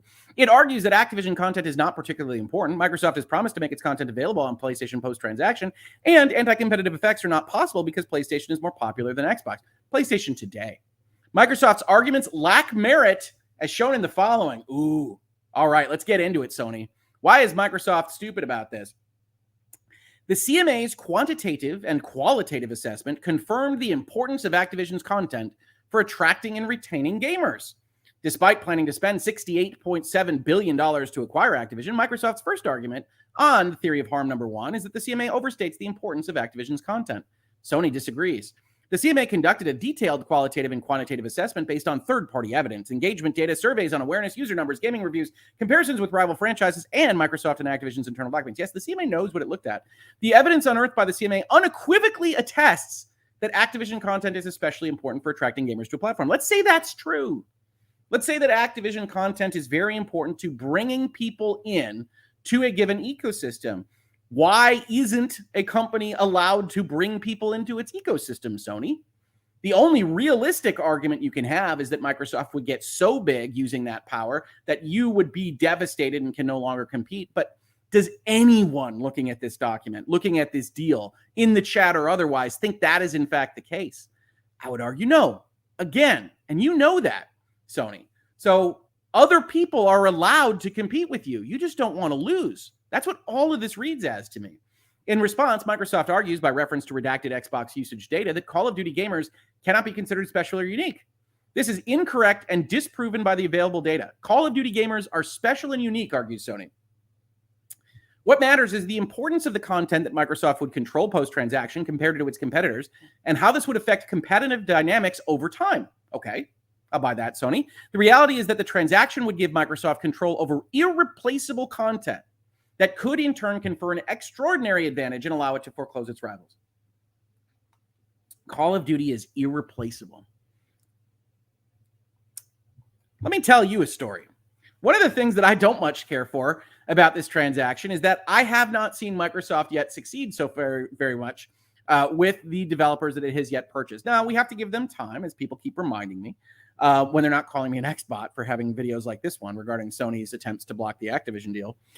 But the games that have succeeded on the Microsoft side of things that are published by Microsoft Gaming Studios were largely in production before Xbox took over. And we had a very unsuccessful year for Microsoft Gaming Studios here in 2022. And I would like to see them succeed. And I think there's a realistic worry that Sony can't quite articulate it because it's not really allowed in this context that Microsoft could ruin Call of Duty. That Microsoft could go in there and say, make a bunch of Call of Duty Vanguards, just to put it in a way that people that have played Call of Duty can understand. A bunch of unsuccessful or less successful Call of Duty products that would leave an opening for another party. As I said, I am not a fanboy of any of these particular groups. Now, I don't think that will happen with Microsoft, generally speaking, but it's a possibility. So when you talk about it being irreplaceable, well, it's going to be under new management. A lot of folks want them to be under new management because of the trouble that Activision had in the past. But Sony would have an opportunity under that new management to potentially compete with it. Irreplaceable? There's no game that's irreplaceable. Not even my beloved Final Fantasy. Love Final Fantasy to death. It's my favorite series in video gaming, or it was, until they started going down an action pathway. And it stopped probably being my favorite video game series. That can happen. People can make mistakes. Differences can happen. There are games that were really popular that aren't any longer. It's a dynamic and robust environment. And I know you want to use the word irreplaceable all the time because you think you have the CMA's ear on this, and you might, but it's just wrong-headed and wrong and kind of self-defeating, Sony, if I'm being honest. You don't think you can replace Call of Duty? Call of Duty ain't that special, bro. You can do it. Sony, I believe in you. Go spend some millions. Microsoft would control irreplaceable content that drives user engagement. Post-transaction, Microsoft would control Activision content that drives X times as much user engagement on PlayStation than all of Sony's best-performing first-party titles put together. Blank of that user engagement is driven by Call of Duty alone. Microsoft will control Activision content that drives multiple as much user engagement on PlayStation than all of Sony's best-performing first-party titles put together. All right, we got to be real careful about this sentence, folks. So I think the key here, again, this is a first look for folks that don't know. I haven't prepped this at all, is user engagement, right? Activision has a series of games that we might call live services. And live services games drive user engagement. They make you play it more and more, that you buy battle passes. That's kind of the drive of the thing. It's one of the areas that Sony is moving into. In fact, we've covered it in Virtual Legality, that Sony wants to have a bunch more live service games because there's real money there. But when you look at what they've put forth here, yes, Call of Duty, Warzone have huge amounts of user engagement, right? Diablo, which isn't quite a live service game, but is live services enough, has a ton of user engagement. If we're talking about just Microsoft controls Activision content, are they including World of Warcraft? Because if they're including World of Warcraft in this sentence, which they can by definition, then they're cheating, right? We're not talking about PC multiplayer online games when we're talking about this. But it strikes me that that must be what they're doing, while Sony has sold single-player games. God of War Ragnarok, not live services. You play through it once, you might be done. Last of Us, for Horizon, Forbidden West. Gran Turismo is close to a live service type game, but not really following that model. So what they are saying is that we have gone a bad direction, potentially, with the way we have sold our games. We can't match them on this specific metric, and so they should be stopped. Sony, you're already moving towards live services. We already know this. You're already moving to compete with this as soon as, or probably before, the Activision deal was actually closed. You purchased Bungie to work on live services games, a multi-billion-dollar transaction after this deal was signed in order to compete in this space. We know you can compete. You've shown it. You've shown it. And yet, here we are, irreplaceable. Irreplaceable. Don comes in with a super chat. You may have answered this already or may answer it later. I make no promises, Don. But I want to ask, why not just spin off Call of Duty into its own company? Microsoft says that this is about King, not Call of Duty, so problem solved, right? Microsoft is almost certainly driven by King. They really want to get into mobile. They are right to want to get into mobile. King is very good at mobile, and King can spread its institutional knowledge across Microsoft. And maybe someone tries to spin off Call of Duty as part of these regulators. But Call of Duty is still important. Call of Duty is still important. You've got Sony here going that we can't actually have anyone own it. We'll see that at the end of this document. So that creates its own problem for regulators if, say, Sony wanted to buy it or Nintendo. And so even a Call of Duty spinoff is a potential problem because you might not have realized this. Certainly, I don't blame anybody for not. Activision has basically shut down all of its companies and turned them to making Call of Duty. So they have a bunch of different subsidiaries of a bunch of different places and made a bunch of different games, Crash Bandicoot, Spyro, and Tony Hawk, and all sorts of different things in the last little while. All those companies have basically been shut down, or more specifically repurposed to work on Call of Duty. So Activision itself, outside of Blizzard and King, is a Call of Duty company. So you're talking about spinning off all of Activision, which is a heck of a spinoff. In fact, probably the majority of the assets involved at the company. And that isn't usually how these things are driven. You buy a holistic company for $70 billion, and when you have to spin off, you buy the whole thing and then you spin it off. You have to sell it in a period of time. That might not have an obvious marketplace for everything that regulators would say on this. So I don't see a divestiture happening. I think it's a go, no go type situation. It's an interesting question. It's one of the tools in regulators' tool belts. But I just think Call of Duty and Activision are basically synonymous, and that's a lot of the infrastructure behind this entire operation. So, yeah. Sorry, I don't see that one happening, but stranger things have happened in this deal alone. Drawn TJ, it's going to go through what do the regulators have to use for their case. Well, I think all these regulators are going to find it to be a competitive problem, and then they're going to ask for concessions. The real question is, are those concessions going to be reasonable or not? I think the FTC is already gathering lawyers to prep what a lawsuit would look like. That's how they negotiate for a consent decree. I think you're going to see the same thing in the UK and the EU. I never really suggested that wasn't going to happen. As soon as Microsoft in January and February starts saying we're willing to promise Call of Duty on the PlayStation, that sounds like they're negotiating a concession. And you'll see me in a video in January or February saying exactly the same thing. So I think they're negotiating concessions in the contours of what those are. But when we're looking at it, as whether the deal will go through, it depends greatly on what those concessions wind up being, what they're asking for. Thank you for the super chat. D-World, Sony seems to be shooting itself with the moves it has made, and if Call of Duty is removed, Activision Blizzard King isn't dominant in the console market, I'm befuddled how it plays out. I certainly think they are making a long-term enemy of Sony, which is an interesting move by Sony. They're taking a swing. Even if they succeed in this swing, at bare minimum, Sony's method of temporary exclusives, even long-form exclusives, remember 3 years for Destiny or whatever it was, might wind up swinging back at them if Microsoft is suddenly sitting on $67-65 billion, depending on how much they wind up paying for Activision if this deal falls through. But even outside of that, I think Sony is just not covering itself in glory here. I want to be backing companies that make video games. I love this industry, and I think Sony was a great mover in 1995 and on. But this is very much bad advertising for me personally. This does not look like something that Sony should be doing, even though I understand it from a kind of realpolitik perspective. Call of Duty gamers are exceptionally important to PlayStation. In 2021, X million PlayStation users played Call of Duty, accounting for around X% of the PlayStation user base and spending X billion on Call of Duty titles and associated game add-ons. More importantly, these users generated estimated annual platform spending of X billion on hardware, peripheral, subscription games, and other PlayStation services. This represents around X% of total spending on hardware, peripheral, subscription games, and other PlayStation services. This is ridiculous. This is correlation, not causation. Right? People that played Call of Duty on PlayStation also spent this much money on our platform. Okay, great.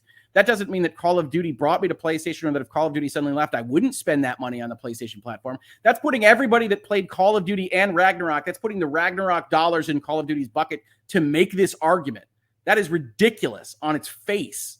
And Sony knows it. Again, Call of Duty is different and more important to gaming platforms than the other games Microsoft mentions. Call of Duty is different to the other games that Microsoft mentions, such as Rocket League, NBA 2K, Minecraft, and GTA. Call of Duty has the highest number of MAUs, live services, among the top gaming franchises in 2020 and 2021. MAUs is monthly active users. It has a relentless release cycle with multiple studios with thousands of game developers working on different versions of Call of Duty at any one time to maintain yearly releases. And it is unique among AAA games because of its popularity, loyalty, and the enormous resources Activision commits to developing the franchise. Each release takes around 3 to 5 years to develop with budgets of over $300 million. I got news for you, Sony. That number is much closer to 3 than 5 on at least most of the releases in the Call of Duty franchise. And they've been having issues getting even that stuff out. And honestly, the really weird stuff about this argument is all of this engagement, Call of Duty, Warzone is baked into this under the brand name.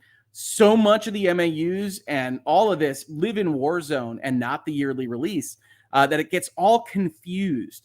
And I will tell you this, I don't care what the contract says, there is no way that even an Activision-owned Microsoft is not keeping Warzone on PlayStation. That just wouldn't happen. I see no world in which that would occur. And so Warzone and those MAUs are staying, and there's no separation here in these arguments. Does this have to be overall unanimous to pass? You mean across the jurisdictions, Dorian Gray? No. They could certainly accept some random small country if they just decided to ban it. They just won't sell into there anymore.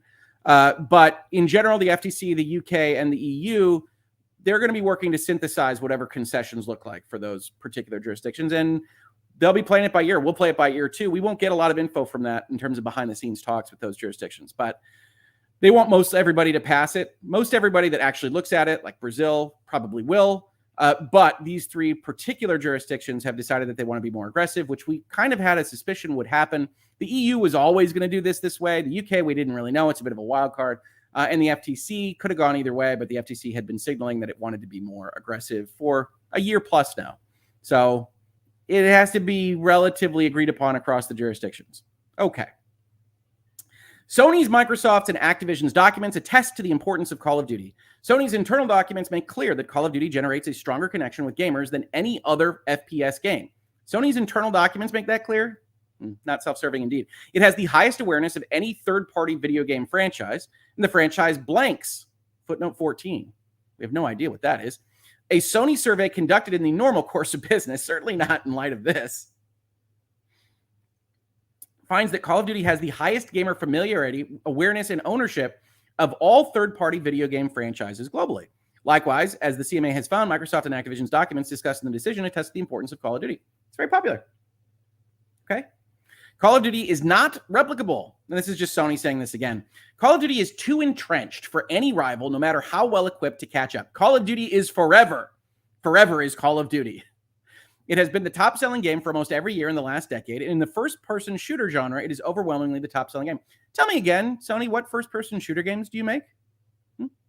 Other publishers do not have the resources or expertise to match its success. To give a concrete example, I'm feeling an Electronic Arts burn coming.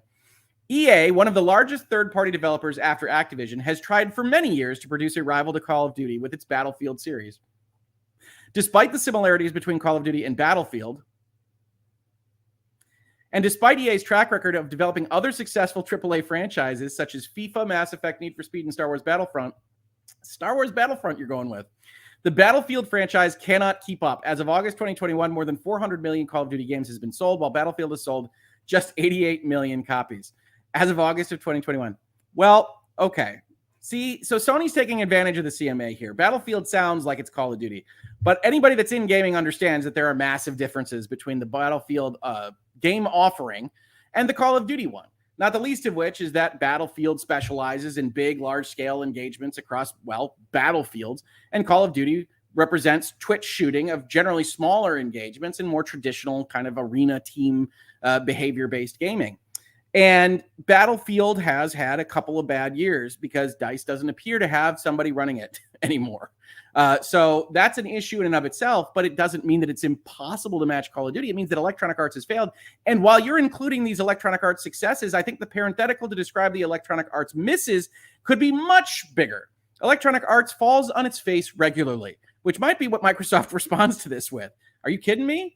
Yeah, Electronic Arts sucks in a lot of ways. By the way, Activision does too in a number of ways. We are taking on a company that was in distress, as the New York Times properly put it.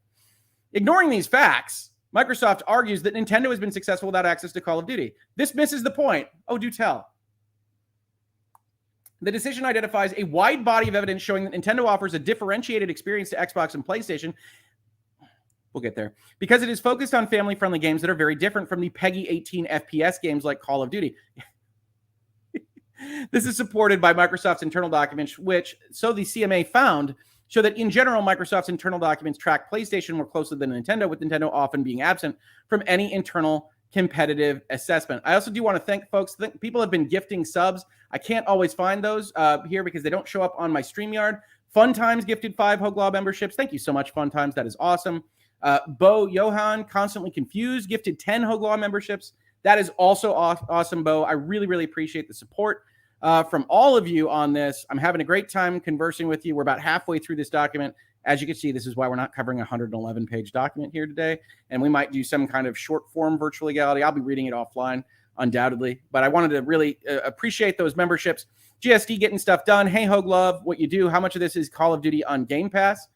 We haven't gotten to the Game Pass section specifically. We're right now in the place that says that Call of Duty is irreplaceable and that no one could possibly make a Call of Duty clone that was successful, even though Sony hasn't tried, and we're reliant on Electronic Arts and their buffoonery to say that it's impossible. Honestly, it seems like a market problem to me, but Call of Duty sits there and you don't want to compete with it and you collect your 30%, your pound of flesh. And if you're Sony, you're sitting fat and happy. But we don't want to just be sitting fat and happy. We don't want to have to work for it. We don't want to have to work for it. So thank you for that super chat. Britt, FIFA equals money. They change the roster, not the gameplay every year, and people always buy the latest version. I want to see the margins on that game. Right? Electronic Arts' major success is FIFA, which, as Britt properly points out, is regularly derided for not changing anything in its game, as it is with Madden, as it is with other Electronic Arts franchise games of that type. The fact that Electronic Arts can't succeed at something is just not too strong of an argument. I'm sorry, Electronic Arts. I'm looking forward to your Dead Space reboot. Hopefully it didn't ruin it. And maybe your new Star Wars game, but yeah.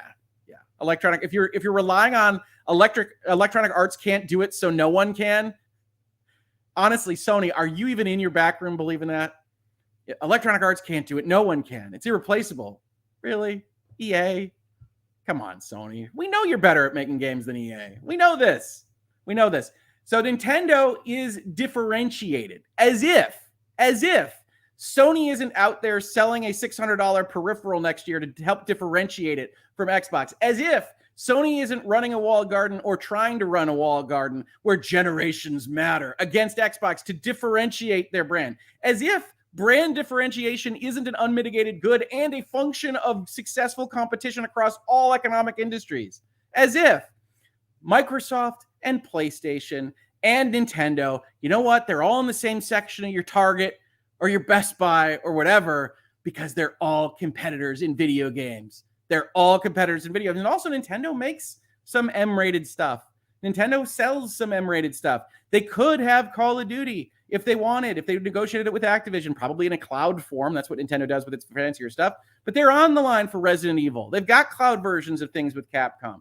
They are not that differentiated, and Sony knows it. Sony knows it. Some of this stuff is just plain bad faith, taking advantage of regulators that might not. Microsoft claims that Nintendo's differentiated model demonstrates that PlayStation does not need Call of Duty to compete effectively. I think this is one of the stronger arguments in any of these documents. But this reveals Microsoft's true strategy.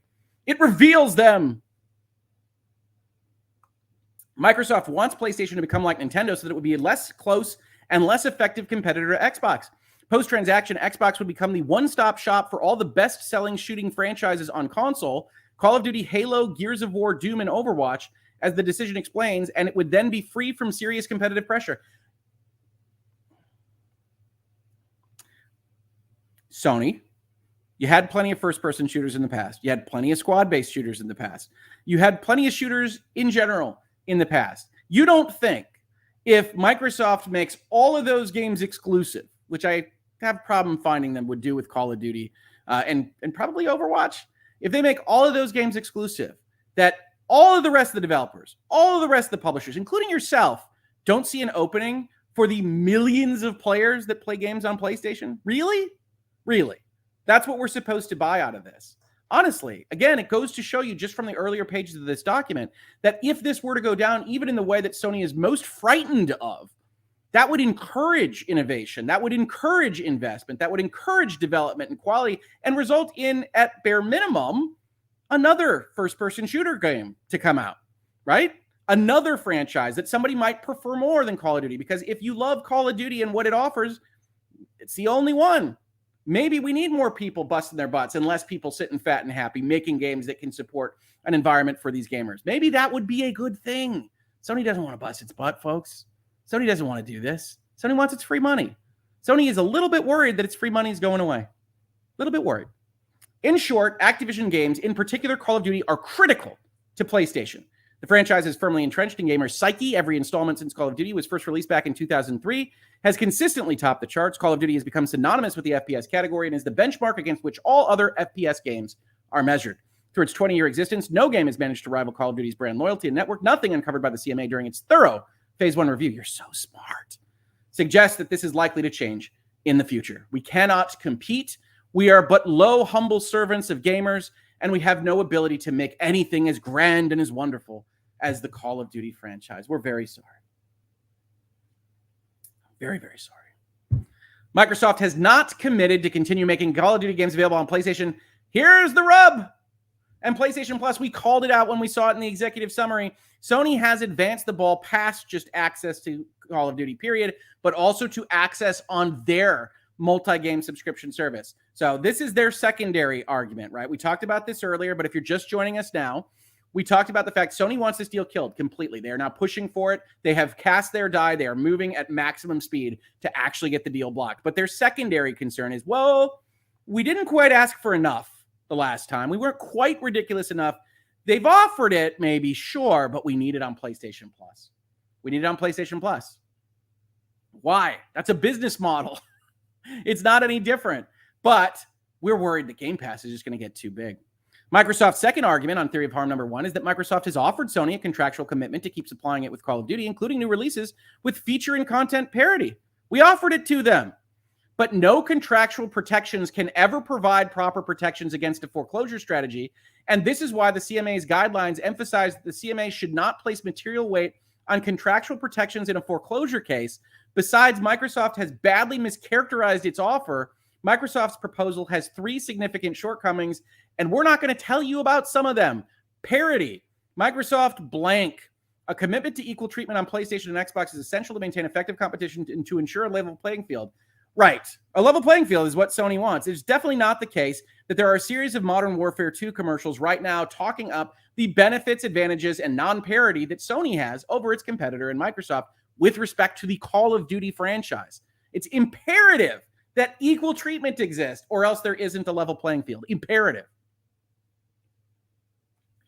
Now, what else are they not offering? Microsoft may be playing dirty with this contract. I'm not going to sit here and tell you Microsoft doesn't play dirty with contracts occasionally. So they might be doing something weird. But chances are what they're saying is that we can do the kinds of things that Sony does when they enter into a marketing exclusive. We'll just consider it like we have a marketing exclusive with Call of Duty. And Sony is rejecting that out of hand, despite what we are seeing right now in the marketplace today on TV. While you're watching the World Cup or whatever, you can go watch Modern Warfare 2 commercials and talk up Sony's exclusivity deals. Multi-game subscription services. Microsoft has not agreed to make Call of Duty and other Activision titles available on PlayStation Plus. Why would they? Much less on terms that would be fair and competitive. On the contrary, they have made clear publicly that they intend to make Call of Duty available only on Game Pass, and have said that if Sony is concerned, it can permit Game Pass on PlayStation consoles. Because Sony's multi-game subscription service is critical to its future competitiveness, Sony's business model, at least as portrayed to the CMA, changed entirely from when it released the PlayStation 5 2 years ago to believing in this multi-game subscription model. They were slow. They are getting hit by that. They are losing market share because of that slowness. That is not Microsoft's fault. Because Sony's multi-game subscription service is critical to its future, access to Call of Duty on PlayStation Plus, which it doesn't currently have, and neither does Game Pass, is essential. Likewise, other multi-game subscription services require Call of Duty to compete effectively. It doesn't need to just be on ours. It needs to be on all of them. We need to make sure Microsoft spent $70 billion to not do anything with it. Not anything. So you can see here, Sony has advanced the ball. Sony is pushing for more than it was before. Duration. Microsoft has only offered to continue making Activision games available on PlayStation until 2027. Likewise, in public comments just on October 26th, Microsoft said that it plans to offer Call of Duty on PlayStation only as long as that makes sense. A period until 2027 or some other possibly shorter time that Microsoft unilaterally determines makes sense is badly inadequate. Go buy it yourself, Sony. By the time Sony launched the next generation of its PlayStation console, it would have lost access to Call of Duty and other Activision titles, making it extremely vulnerable to consumer switching and subsequent degradation in its competitiveness.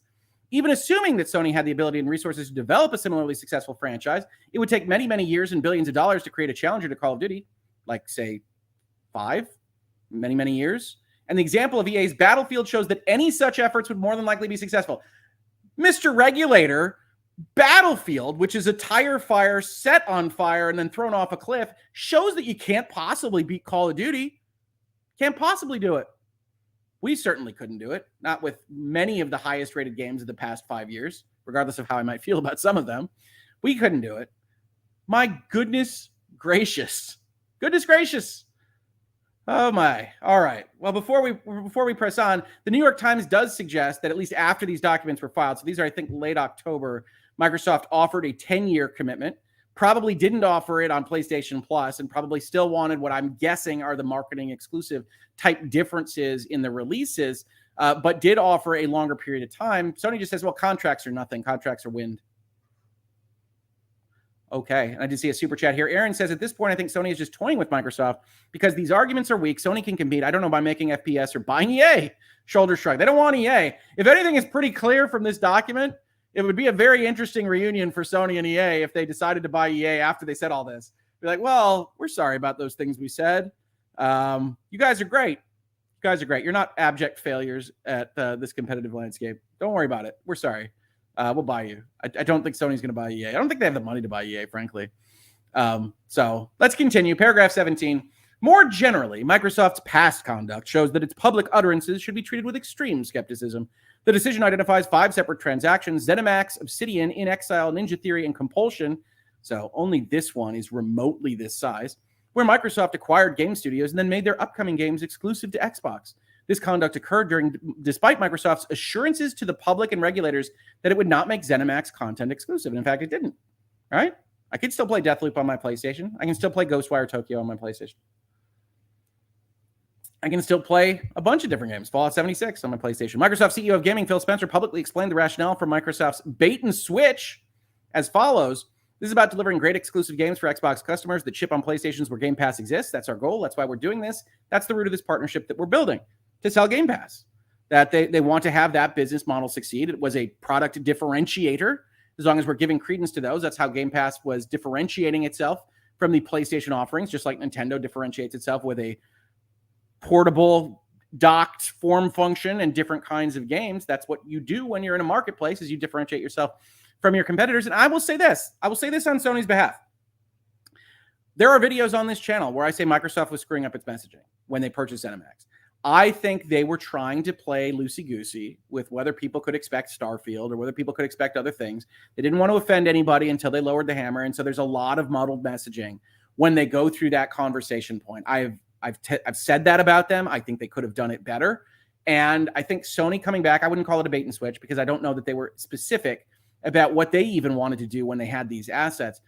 But I think that Sony is right to say Microsoft had one kind of tone, and then that tone changed from the start of the ZeniMax transaction to its end.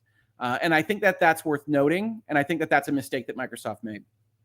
Phil Spencer's comments about Microsoft's exclusive strategy for Bethesda's content are powerful evidence that Microsoft has the same playbook in mind for Activision.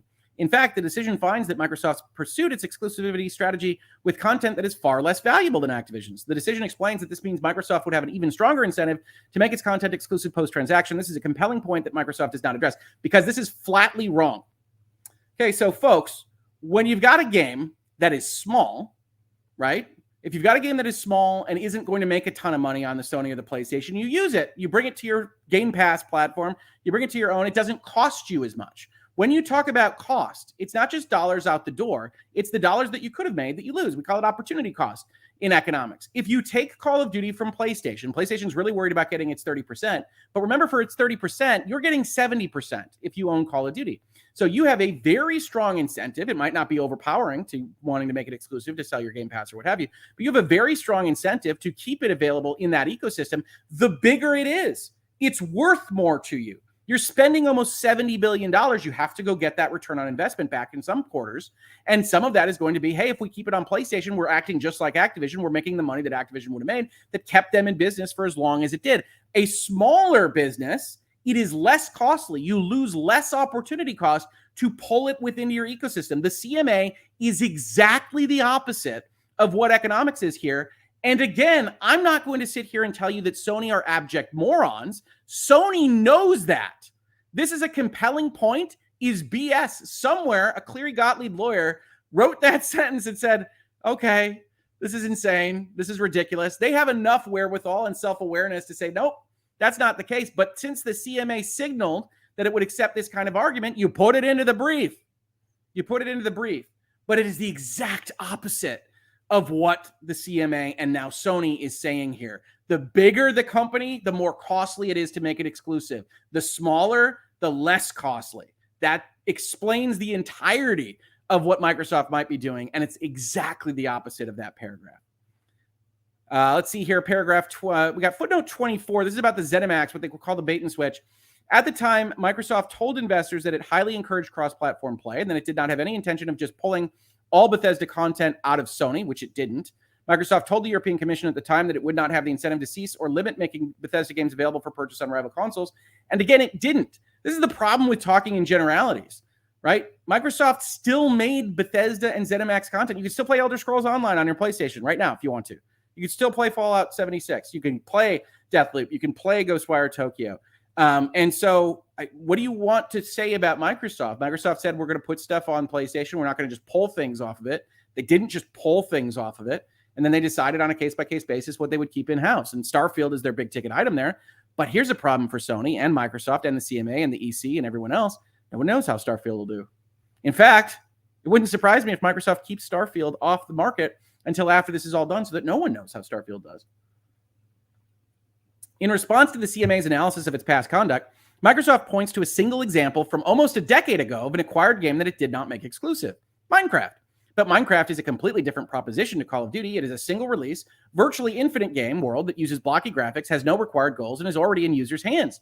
As a comparison of the difference in scope, to acquire Minecraft, Microsoft paid less than 5% of the price that Microsoft is offering to buy Activision. Again, Sony, this is how to lie with statistics. Let's talk about how Minecraft actually makes money now and what the size of it is now compared to Activision, the second highest selling game in the world, with a lot of live services kind of features, places where people can put money into it. And on a live service, multi-platform, multiplayer basis, Microsoft decided to support it on the Sony console. That does have, and I don't think it's perfect. You can see a video in this very playlist where I say Minecraft and Call of Duty aren't a great lineup. I don't necessarily buy what Microsoft is selling there. It isn't as ridiculous as Sony's putting it here. Microsoft's conduct with Minecraft says nothing about its strategy with future versions of Call of Duty. For completeness, the decision reached its findings on Microsoft's incentives without placing significant weight on the economic incentives analysis developed by Cornerstone Research and RBB Economics. That analysis, based on data of annual spending of Call of Duty players on PlayStation, confirms and corroborates the CMA's findings on Microsoft's incentives. We found another random economic analysis that was also submitted, and you should check that out because they agree with us. If anything, this is a conservative because it finds a significantly lower critical switch rate, the share of users that would make a foreclosure strategy profitable, for the Bethesda transaction than for Call of Duty in circumstances where Microsoft did, in fact, withhold future key Bethesda titles from PlayStation. Bethesda.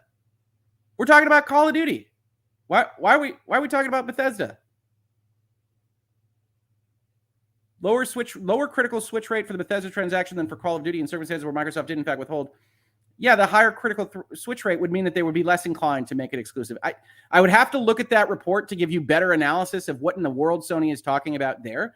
But there is no question that Microsoft doesn't have no incentives to make Call of Duty exclusive. I want to be clear there. Microsoft pushes their argument too far on this. I've said that when I've looked at their documents. I've said that when I've analyzed Phil's comments or Satya's or anyone else's. Microsoft goes too far by suggesting that they have no incentive to make it exclusive. That's a math question. At some level, making it exclusive will sell more Xboxes and sell more Game Passes. It will. But will it do that enough to justify getting rid of all the money they could have made by making it available on the PlayStation platform? That we don't know. And I suspect the answer is no, but it's an argument that you can have. The circumstance that in the recent console generation, Microsoft is somewhat behind Sony does not prevent anti-competitive effects from arising. Microsoft's third argument in theory of harm number one is that Sony is not vulnerable to a hypothetical foreclosure strategy because PlayStation has been the largest console platform for over 20 years. The circumstance that Microsoft is currently somewhat behind Sony in console sales does not mean that the transaction cannot harm competition and consumers. In reality, competition and consumers would be harmed in the short term and long term, so they assert. And I think broadly, this is right. You can still do things that restrain trade. You can still do things that are harmful to competition from the non-market leader position, but it is harder. It is harder to do that because you don't have market power over that particular market. And so Sony's got an uphill climb here. I do think the things that they quoted, I think Microsoft saying that they're not vulnerable because PlayStation's been around for 20 years and has succeeded that long, that doesn't much matter. We're looking at market shares right now. I would have argued it differently were I in Microsoft's shoes. I would say that it is a dynamic market that changes all the time and that we see that reflected. I would point out exactly how it changes generation to generation and that is not going to stop based on just one deal or one game being available on one platform or another. First, PlayStation users would be immediately and seriously harmed by Microsoft's foreclosure strategy. PlayStation users are not the market. I'm sorry. You don't get special protection because they're your people. Specifically, PlayStation users who prefer playing Call of Duty on PlayStation would be harmed by being denied the opportunity to play Call of Duty on their device of choice, much like Final Fantasy.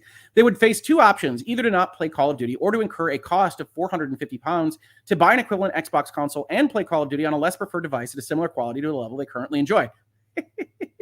Okay, so anybody see the logical fallacy in that sentence? I give you a tip. I have an Xbox already. I have an Xbox and a PlayStation under my TV. So this isn't a mandate. A user that doesn't get it on PlayStation, who might prefer it on PlayStation, they just really love trophies, would still be able to play it on their Xbox if they already had an Xbox. In the former case, consumers would self-evidently lose the opportunity to play one of their favorite games. In the latter case, in addition to paying for a new console that they would not have otherwise bought, those PlayStation users who sold their consoles in the process of switching would lose access to their current PlayStation content library. Which, by the way, if we're assuming they're not irrational actors, they would have valued for themselves as less valuable than the money they received in the trade-in. So who are you protecting, Sony? Causing further consumer harm. It isn't harm if they sell something for an amount of money that they accept in an arm's length transaction as more valuable than what they just sold. Either way, consumer choice would be restricted and the result would be direct consumer harm. Just so we're clear, Sony, you're against consumer choice being restricted. This is good to know. You could piece together all these various sentences in this document and then just point out the 200 exclusives that PlayStation has in any given year. But let's continue. Let's continue. This is already completely wrong. This is not taking into account the universe of people that already have both consoles or that have a PC that could play Call of Duty. It might not be their favorite, but that's a massive reduction in harm than mandating that they buy a game on Xbox. It's worth noting Call of Duty is available on PC, right? Probably worth noting here. Second, Microsoft's foreclosure strategy would prevent Sony from competing for a large portion of console gamers, reducing incentives to invest in innovation. PlayStation's and Xbox's incentives to invest in innovation and quality improvements depend on the number of customers that competition can attract. So we're talking specifically about the universe of people who only ever want to play Call of Duty, right? Let's see if Sony describes it that way. Microsoft's foreclosure strategy may lock in many consumers to Xbox, including existing Xbox users who play Call of Duty and those switching from PlayStation due to Call of Duty. These locked-in users would become less likely to switch in response to any pro-competitive actions on Sony's part. This would effectively prevent Sony from competing for the business of a large portion of console gamers. So you have to have an Xbox to play Call of Duty. Let's say that's the world in which we live. You have to have an Xbox to play Call of Duty. You have to have a PlayStation to play God of War Ragnarok. You have to have a PlayStation to play Horizon Forbidden West. You have to have a PlayStation to play Gran Turismo 7. Similarly, you have to have a Microsoft Xbox to play Horizon, Forza Horizon. And you have to have a Nintendo to play, I don't know, Mario plus Rabbids, Sparks of Hope. There are plenty of games that are available only on one console or another. That doesn't prevent you from competing with them, just not on that game in particular. So Sony can continue to release games like God of War Ragnarok, and they will get some people. Switching is a incorrect kind of statement here. It's using economic parlance to try to talk about switching costs. And this is useful when you think about things like cell phones, right? Generally speaking, unless you're in Breaking Bad, you're not going to have multiple cell phones. So there is a question about what a switching cost is. Here, you can always get another unit. You can always get another item. And we're not really talking about ridiculously expensive consumer goods. You want to play Call of Duty in a world in which Microsoft has locked it down. I think they have the price of the Xbox Series S is $250. Now, I don't want you to have to spend $250 to play your favorite game. Sometimes life isn't fair. And this doesn't give Microsoft the ability to dominate the market, which is what we are ostensibly concerned about when we do this particular analysis. PlayStation, and we've seen this now in a number of their documents, they think your soul belongs to them. Obviously, the argument that consumers would be harmed by losing access to their PlayStation library when they sell it is ridiculous on its face, right? If they're only Call of Duty players, which is ostensibly all we're talking about here as being the ones that are locked in, etc., well, then they don't have much of a PlayStation library to speak of. But if they make the choice on their own, they aren't harming themselves unless you think they're irrational. And maybe you do, but that's saying something about your consumer base that you probably don't want to say in a legal document. Am I right, Sony? While Sony could today hope to attract Xbox users who play Call of Duty, these consumers are unlikely to switch if Call of Duty becomes exclusive to Xbox. If Call of Duty is only available on Xbox, a whole group of players are never going to play on Sony. Maybe. That may represent X million customers or about X% of Xbox's existing user base. Conservative estimates suggest that X percentage of PlayStation users would switch to Xbox in the short to medium term. These PlayStation switchers would represent an increase of X million consumers to the current Xbox user base, or this % of an increase. And again, here's the problem you have, Sony. As a regulator, if I'm sitting there judging this, I don't care if the second or third or fifth place mover in video gaming takes some of your market share. That is not what I'm supposed to be worried about. You have to get me to a place where the industry blows up. You have to get me to a place where you die in a fire if I allow this to happen. And that doesn't appear to be what you're even arguing. Yes, a bunch of people will go from Sony to Xbox. Isn't that the idea? Isn't that competition? Isn't that what we want to have happen? I don't have to be an Xbox fan to think that that's still a good idea from the antitrust laws perspective. I don't have to be a Sony fan to think it's the opposite way. I don't have to be a Sony fan to say, man, you tell me that Destiny is going to be made available on all of these platforms, but you also just spent a number of paragraphs saying contracts are wind and nobody's protected by contracts. So shouldn't Microsoft be more concerned that you're going to pull Destiny, which is a very successful first-person shooter? No, I don't think so. But your arguments would suggest that they should. Britt continues, players that only play one game on a console ever is like finding a unicorn, a dragon, or a person that can fly like Superman. They do not exist. I don't think so. And again, if you're trying to sell your system, it's probably not great to say players are only playing your system because of what a third party gives you. If you're that reliant on a third party that, by the way, could have gone bankrupt at any time after getting sued by California, well, then maybe things are just not right in Sony world, right? You're actually telling me a story of a very problematic product or service environment that if I'm an investor in your company, I'm looking at saying, is this really true? Now everybody can laugh and say, no, it's not true. We're just trying to get the regulators to do what we want. But if it were true, that is an enormously problematic position to have. Guys, I don't want to give you legal advice, but practical business advice. If you're that reliant on what amounts to a vendor, you're in trouble because anything can happen to vendors, including they can get bought out. Dorian Gray, amazing hearing Sony act weary of a foreclosure strategy when they are the company that used to buy studios and close them to keep content off Sega. Sony has been invested in a foreclosure strategy since its very existence. So this is a hard thing to read. Drawn TJ, if I'm government, I ask Sony, you don't make your games exclusive? Lol, what a joke. Screw Sony. Says Drawn TJ. It's not from me. It's from the Super Chat. But I can certainly understand getting to that level of vitriol. Steve Perry, Hoeg, you're a legend. That's very nice of you to say, Steve. Thank you. Your coverage of this acquisition has gotten me interested in law as a second career. Yes. LSAT prep book is on my dining room table. I love that. Logic problems. Time will tell whether I should thank you or curse you for that. Winky emoji. I loved law school. I love law school. I love a lot of aspects of practice. I'll be the first to tell you not all of practice is perfect. Work is work. That's why you get paid. But yeah, if I can be of any help, email me and we'll chat. That is awesome. That is awesome. I love to hear it. Law is fun. Law is the rules in which the society kind of organizes itself around. Percolator 9000. Hello, Hoeg. Quick question. Sure. Yeah, absolutely. We're only about 2 hours in. When Xbox was buying ZeniMax, the whole time the regulators were quiet. Not quiet exactly, but they allowed it. No regulators said anything. I don't understand why we get so much more information about the Activision deal. Well, one is order of magnitude, right? We cannot overestimate the difference in magnitude here. In terms of gaming acquisitions, it was about a week before Xbox announces its purchase of Activision in January this year that Take-Two purchased Zynga. and I want to say that number, I've got a video here in Virtual Legality, is at about $12 billion. And that was the largest acquisition in gaming history. And then about a week later, Microsoft announces a $68 billion transaction. So this was always going to get phase two. You have many quotes from me in this playlist saying, hey, anybody that's got a phase two is going to phase two because of size alone, because it's eye-opening. You say, if you're spending that much money, that in a lot of industries would mean you're buying the whole darn industry, right? Video gaming is enormous, so that's not the case. But in a lot of different industries, that would mean that you're taking a 90% market share or something. Now we know that's not the case here, but it still is eye-opening, and it still means regulators, well, they want to regulate. They want to assert their power. If we're being totally giving the benefit of the doubt, then they want to do it for good. They want to prevent people from getting hurt by combinations of corporations, and we see people get hurt by those sometimes, certainly, and they want to do their job. But it was always eye-opening enough that they were going to look at this. And honestly, ZeniMax wasn't. Zynga really wasn't.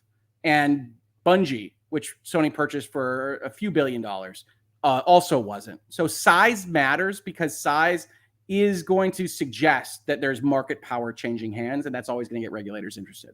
All right, let's keep going. Between them, PlayStation and Xbox have approximately 205 million total users. Between them. Again, yeah, you're overcounting because there are people that own multiple systems. Even without considering those Xbox users who may be unlikely to switch for other reasons, for example, users heavily engaged with Halo or other existing or upcoming Microsoft exclusives, we could only come up with Halo. We don't really know what people play on Xbox. The two Call of Duty-driven FX described above would potentially put as many as a bunch of extra people across PlayStation and Xbox out of Sony's reach. People that move to play Call of Duty on Xbox are out of Sony's reach. This is suggestive of a barrier in the video game industry that flatly does not exist. Then, with its closest competitors significantly weakened and having captured a substantial proportion of console users. Significantly weakened, by the way, does not mean weak. Sony is the market leader across the world. Microsoft would have the ability to increase prices or otherwise reduce the quality of its offering. I laughed at this the first time, but Sony actually, in the shadow of raising prices on their systems, going out there with this argument, is the height of either irony or hypocrisy or unbelievability or whatever else you want to frame this as. Sony is literally using its market position to increase the prices right now, has this quarter. In order to do that, they have to have market power. And then they accuse Microsoft of winning the war so badly that Sony is going to have to prevent itself from being competitive with Microsoft such that Microsoft raises its prices and cackles all the way. Third, direct and indirect network effects would exacerbate the anti-competitive effects of Microsoft's foreclosure strategy. The ISN decision, that's the issue statement for anybody that's new on the channel, and decision identifies strong direct and indirect network effects. Gaming platforms become more attractive to gamers the more other gamers are on them. Certainly multiplayer games, that's right. Accordingly, the loss of a substantial number of Call of Duty players would be likely to induce further switching to Xbox by users who want to continue playing with their friends, either Call of Duty or another title. Okay, so yes, you want to play with your friends. You could go to Xbox. So you're going to gather people that don't just want to play Call of Duty. But if they don't just want to play Call of Duty, are they really going to abandon their PlayStation? Especially if they're playing their PlayStation right now. I don't know what kind of rates you're getting at your GameStop for trading these things in. But I don't think you're just abandoning the PlayStation brand because one of your favorite games goes to a different system. But again, I'm not the market. I'm not going to sit here and tell you I'm the only way that you can view these kind of video game questions. And certainly somebody out there is going to be motivated to get rid of their PlayStation and go to Xbox. The question is that anti-competitive or is that the height of competition? In addition, without Call of Duty users, the potential audience for PlayStation games would be irreparably reduced. Irreparably? You can't find another way to bring in customers? And the potential returns for developers of PlayStation games would be greatly diminished. This, in turn, would reduce the incentives for these third-party developers to develop new titles for PlayStation, further reducing its quality vis-a-vis Xbox, thereby inducing further switching away from PlayStation by users and thereby making the platform even less attractive to developers.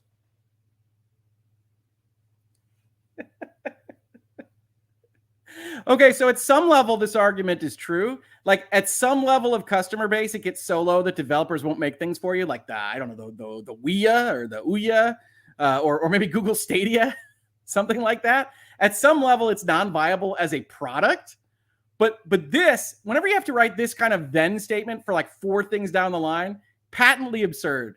So we lose Call of Duty. Xbox takes a market leader position. Fewer people are willing to make games for PlayStation, probably true on the margins because there's more people on Xbox land now. This is exactly what Microsoft is dealing with Sony right this second, by the way.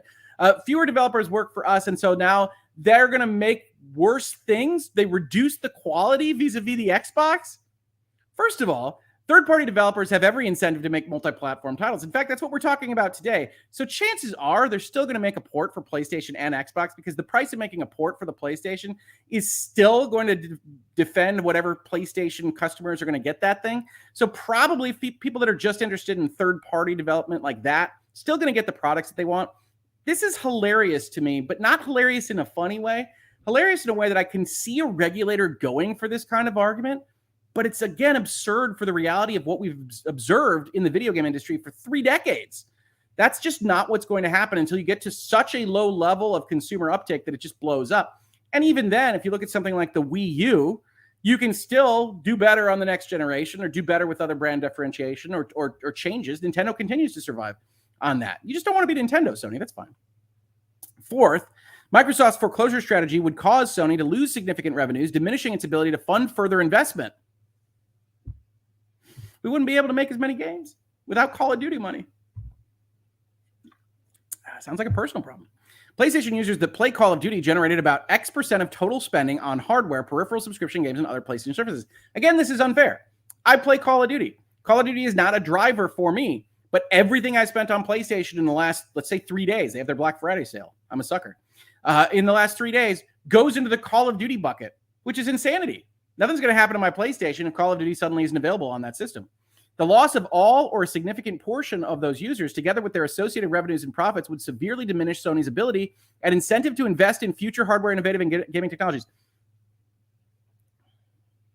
You lose market share, and you're no longer in the leader position, and you have had your incentive to compete reduced. This goes against every single economic treatise and the reason the antitrust laws are written the way they are.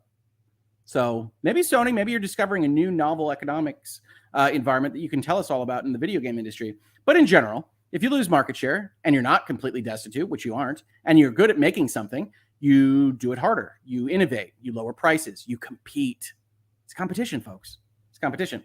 We're going to focus on this cornerstone research and R&D economics estimate that there'll be some switching rates. And this would in turn also reduce the potential return on producing innovative first-party games, thereby diminishing Sony's ability and incentive to invest in new games. Sony, you just told us how important it was to look at a dynamic and not static market. That was such a big deal to you, and I think you're right.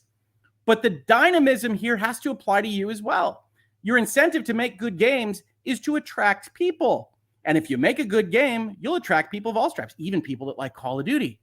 And so your incentive isn't reduced. It is, in fact, heightened because now you have a more voracious competitor against you. Fifth, Microsoft's statements on user numbers are unreliable. Oh, not only are our statements true, not only are our statements not self-serving, theirs are bunk. For completeness, Microsoft cites inaccurate figures on the relative positions of PlayStation and Xbox. Microsoft claims that even if all of PlayStation's MAUs that play Call of Duty left PlayStation, PlayStation would still be left with significantly more MAUs than Xbox. This does not accord with our data. In 2021, there were on average, and we can't read this because this is all math, but that is a fight that you can actually look at if you're the CMA and quantitate, right? Microsoft says, if we take everyone that plays Call of Duty, you're still fine. And Sony says we're not. PlayStation will be left with far fewer MAUs than Xbox before taking into account the direct and indirect network effects that would exacerbate switching, which we can't count because that's impossible to count. Finally, Microsoft seeks to distract from the foreclosure strategy by suggesting that SIE engages in conduct which is reflective of its market power because SIE recently increased the price of PlayStation consoles. Yep. Sony strongly disputes this claim. Great. That has about as much effect as Michael Scott yelling bankruptcy. Sony's decision to increase the recommended retail price of PlayStation 5 reflected adverse currency trends, supply shortages, and global inflation. That is the why of it, at least as you put forth, not the ability. Microsoft, for its part, has recently hinted at upcoming price increases for Xbox consoles and Game Pass. Yes, Phil Spencer has said that they can't stay the same price forever, which is accurate. There's going to be a day when Game Pass goes up in price. They're a user acquisition model. Sony, this might be your worst paragraph yet. Sony disputes the claim because we did it for currency trends, supply shortage, and global inflation. The fact that you had a reason to doesn't mitigate the fact that you were able to. Right? If you don't have market power, You cannot increase the price of your good and expect a higher return. And the only reason you increase the price of your good is to get a higher return. You don't think you're going to get less money out of that action, or else you're an idiot running your firm. You think you're going to get more money. That is proven true as far as we can tell on the outside, which is evidence in and of itself of your market power. And more problematically for you is evidence of market power that antitrust regulators use to establish market power. They call it the snip test. And that test says, what would happen if you raise the price of your goods? Would you make more money? Would you have a rational incentive to do that? Sony, you just proved that you do. You just proved to the world that you have that market power. So you can dispute that claim all you want. The numbers are against you. And this makes you look like an idiot for trying. But I understand if you're going to put sentences throughout your document that say they could raise their prices, that it doesn't look great that you engaged in $100, £100 huge increases in the price of your product across the world, except in the one jurisdiction where Xbox actually proves a viable market competitor. That would be my hometown, the United States. So you've got a problem of your own doing because you're crazy to do that move in the midst of this ask. But that ain't my problem, is what the regulators should say. Will they say that? I don't know. All right. We're taking a breath. Let's read some super chats. Let's read some other chats. Flag it with Hoeg Law. Flag it with question. I know I haven't caught everybody. Like I said, I get into talking about these things. Brett says, why should they compete with the peons that are number 2 in the race? You know number 2 is the first loser. They cannot be number 2. They have to be number 1 forever. That's what a lot of this sounds like. That's what a lot of this sounds like, most definitely.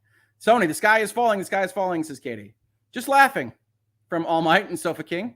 Yeah, I think it's a laughable argument. Didn't Sony say they raised the price because of the premium product? I haven't heard that, Kevin. If that is the case, I haven't seen that one. No, currency exchange is the greatest reason, but it's not like every other industry on earth that services a multinational kind of jurisdiction isn't dealing with currency exchange problems, isn't dealing with supply shortages, isn't dealing with over demand for logistics services. That all of them are dealing with it, but only a few of them can just raise the prices to cover it because the other ones are involved in competitive markets. PlayStation appears to not be. PlayStation wouldn't try that in those various jurisdictions if they thought Xbox was a viable competitor. And so Sony didn't do it in the one jurisdiction where they are a viable competitor, the United States. And there's certain aspects of currency exchange that don't apply when you're talking about American dollars. So they have at least some cover for that. But the fact that they have reasons for doing what they did doesn't take away at all from the fact that they thought, and it looks like they were right, they had the market power to do that and make more money at the higher price. That is the test for market power, and Sony has it. And Xbox probably doesn't, but we'll see in the long term because eventually prices will go up. I don't know why Elizabeth Young is mentioning the 3DO, but just based on the mention, I will say the 3DO is one of my favorite unsung systems, and it did bring me Star Control 2, which is my favorite game of all time. Y'all should check it out. Star Control 2. Absolutely fantastic stuff. Hello, everyone, says Stacy. Hello, Stacy. Welcome. We got 1,250 people here while we take a break. I catch my breath a little bit before we go to Theory of Harm number 2. So if you are one of those 1,250, if you haven't liked the video yet, please do. YouTube loves that. YouTube also loves comments. If you want to leave early comments, just say, hi, this is a comment. Rick asked me to send it 2 hours and 2 minutes into the video. So put that comment. YouTube will love it. And all of that helps, certainly. If you have any other questions, at Hoeg Law. If you have any other questions, super chats, all those things work to get my attention. Question in capitals works as well. I can't promise I'll hit them all because I don't see them all, but I really appreciate it. Star Control 2 is such a classic reference, maybe even historical. Star Control 2, favorite game of all time. Absolutely. King Darkus says, this is amazing. Thank you, Hoeg. I appreciate it. I appreciate it. Sephiroth says, this is juicy. Shouldn't Sony be required to allow Final Fantasy and other exclusives to also be cross-platform on day one as well if they get their wish to block this transaction? It's not how this works, unfortunately. And the regulators have their highest power during a transaction or a proposed transaction. In terms of contract exclusives, not going to run into trouble unless Microsoft wants to sue over them. They are restraints of trade. Are they illegal restraints of trade? I would argue no. I would be on Sony's side of that, but I could certainly understand, an angry Microsoft that would make a suit like that one. Miasma says, how's that Microsoft Sony memorandum of understanding going now? Yeah, I'm sure they're not thrilled about the conversations that they've had about Azure and everything else. So yeah, I don't know. It's probably not the warmest of conference room tables between Microsoft and Sony, although you will find, interestingly enough, even rivals in an industry, even companies that hate each other or advertise against each other, oftentimes the actual people that make up those companies can interact just fine. They're in the same business after all. You still go to the bar together. You still go and you sit around and you deal with the same crap together. And oftentimes you can relate to one another because of the crap that you have to go through. All right, folks. Oh, we do have some ad hoc laws. Let's get those. I promise those. I don't want to make super chats just mandatory. Could regulators say, hey, Sony, all these things you say are bad you do, we need to look at you now? Not really. It can be the case that some regulators will act unilaterally against things that are just kind of the restraint to trade variety. But it's a lot less often than dealing with mergers and acquisitions. Like, this is an inflection point, since Sony used that term, where regulators really do look at things very closely. And the industry has operated on exclusives and exclusive contracts for a long time. And that has often, and I think rightly, been seen as a matter of competing. That you go and you sign that up, you're trying to do something to fight against Sega or fight against Super Nintendo, all the way up through now, that you're trying to make it more attractive for somebody to buy your console. And that's competing for the market share with other people. So it's certainly the case that it doesn't do anything great for consumers as a whole, because a Super Nintendo fan ostensibly doesn't care that they're the only ones that get to play the game, and a Sega Genesis fan doesn't like that they don't get to play the game. So it's not great for consumers on that level, but it might be great for consumers that have two viable companies competing for their attention and dollars on a general level. That's kind of how the antitrust laws work. So no, the regulators aren't likely to do that. Can Microsoft sue Sony for the way they are behaving? Unlikely. These are, again, solicited comments from regulators. Sony's just answering them. They're answering them, I think, kind of idiotically and self-servingly, but they're just answering questions that regulators have asked. Luke asks, what would happen if only the FTC approved the deal? It depends on the manner in which the European Union and the UK didn't approve the deal. Again, the FTC doesn't approve deals. The FTC just allows deals, but it looks like the FTC is going to ask for concessions. So the way that works is the FTC is going to block the deal, or say they have enough to block the deal, have a lawsuit ready, and then they have to negotiate a settlement. It's a consent decree with Microsoft for what they're willing to give to allow the deal to go through. And the same would be the UK and the EU. If any of those jurisdictions just decided to straight up block, I think Microsoft would probably sue over it, because Microsoft has $3 billion on the line, and that can pay for a lot of lawyers' hours. And that $3 billion is owed to Activision. It can be between $2 and $3 billion, depending on when this were to go down early next year. But it can be between those amounts, and Microsoft has enough of its money on the line that they could get feisty over it. Because $3 billion, I know it's not going to change Microsoft's fate, but it's a lot of money, and more importantly, it can pay for a lot of legal time that you can justify to try to not spend and not get the assets that you want, because that's just $3 billion burned in a fire. So it's a lot of variables, and we kind of have to see how this goes down. But if there is a real block and they don't win, I think the deal does. Is it common for a regulatory body, the CMA in this case, to significantly backtrack on their initial findings? I don't know if I would say common. I would say that there are certainly phase twos that don't find the adverse conditions that the phase one thought they might find. But yeah, I think there's a real worry that essentially it's just going to be rubber stamping this. That's why the tweet from the European Commission individual was so deeply problematic, is that there's a lot of companies out there that basically think that this is just a rubber stamp process when you get to phase two, when it's not supposed to be that. The law specifically says it's not. But there's thoughts that does in fact happen. And when you have a regulator go out there and say the European Commission is going to find this, is going to do this, when they haven't even done their real investigation, that's an issue. So I think all of these regulators are going to find a substantial lessening of competition and ask for concessions. The question is whether they are reasonable or not, because Microsoft is willing to give a bunch of concessions, including availability of Call of Duty. But will those be reasonable? I can't promise one way or the other. Hoeg, do you find out when these documents drop based on the amount of Twitter notifications? Yeah, I'll say that. I wasn't planning to do a video today. I got hundreds of Twitter notifications. Like, better look into what this is. And so I decided to do this document and not also the 111 pages, because I just can't do that. But we might make some kind of video out of it. I assume Microsoft is just going to stick with their earlier tack. Question. So Sony doesn't want Microsoft to have first-party exclusivity, but they have it with Spider-Man, God of War, Horizon, and also third-party ones like Final Fantasy. Yep, that's their line of argument. Do with it what you will. Sony lawyers sound like they didn't do their research on their own company's operating procedures. They probably did do research. I will say that there probably aren't gamers on the team, which is a potential problem. One of the things that I actually was kind of secretly good at Big Law life was knowing a lot more about software and technology and video games than a lot of the older senior partners. And so you can get in there and have things that are a little bit more directed. At a big law firm, and I'm not, Clear Gottlieb is a great law firm, so you're not going to hear me say different on that. At a big law firm, you've got so many different and disparate clients and doing so many different and disparate things. Sometimes you have kind of a more boilerplate approach and you can't fully direct things to what's actually happening within a given industry. Now, I don't think that's necessarily the case here. I think this is driven by what Sony wants to say. But yeah, it's not always perfect when you're representing a client on a corporate level. Stitch6669, if the deal gets locked by Sony, do you think Activision will retaliate against Sony, no longer providing any more deals to them, or in any other way?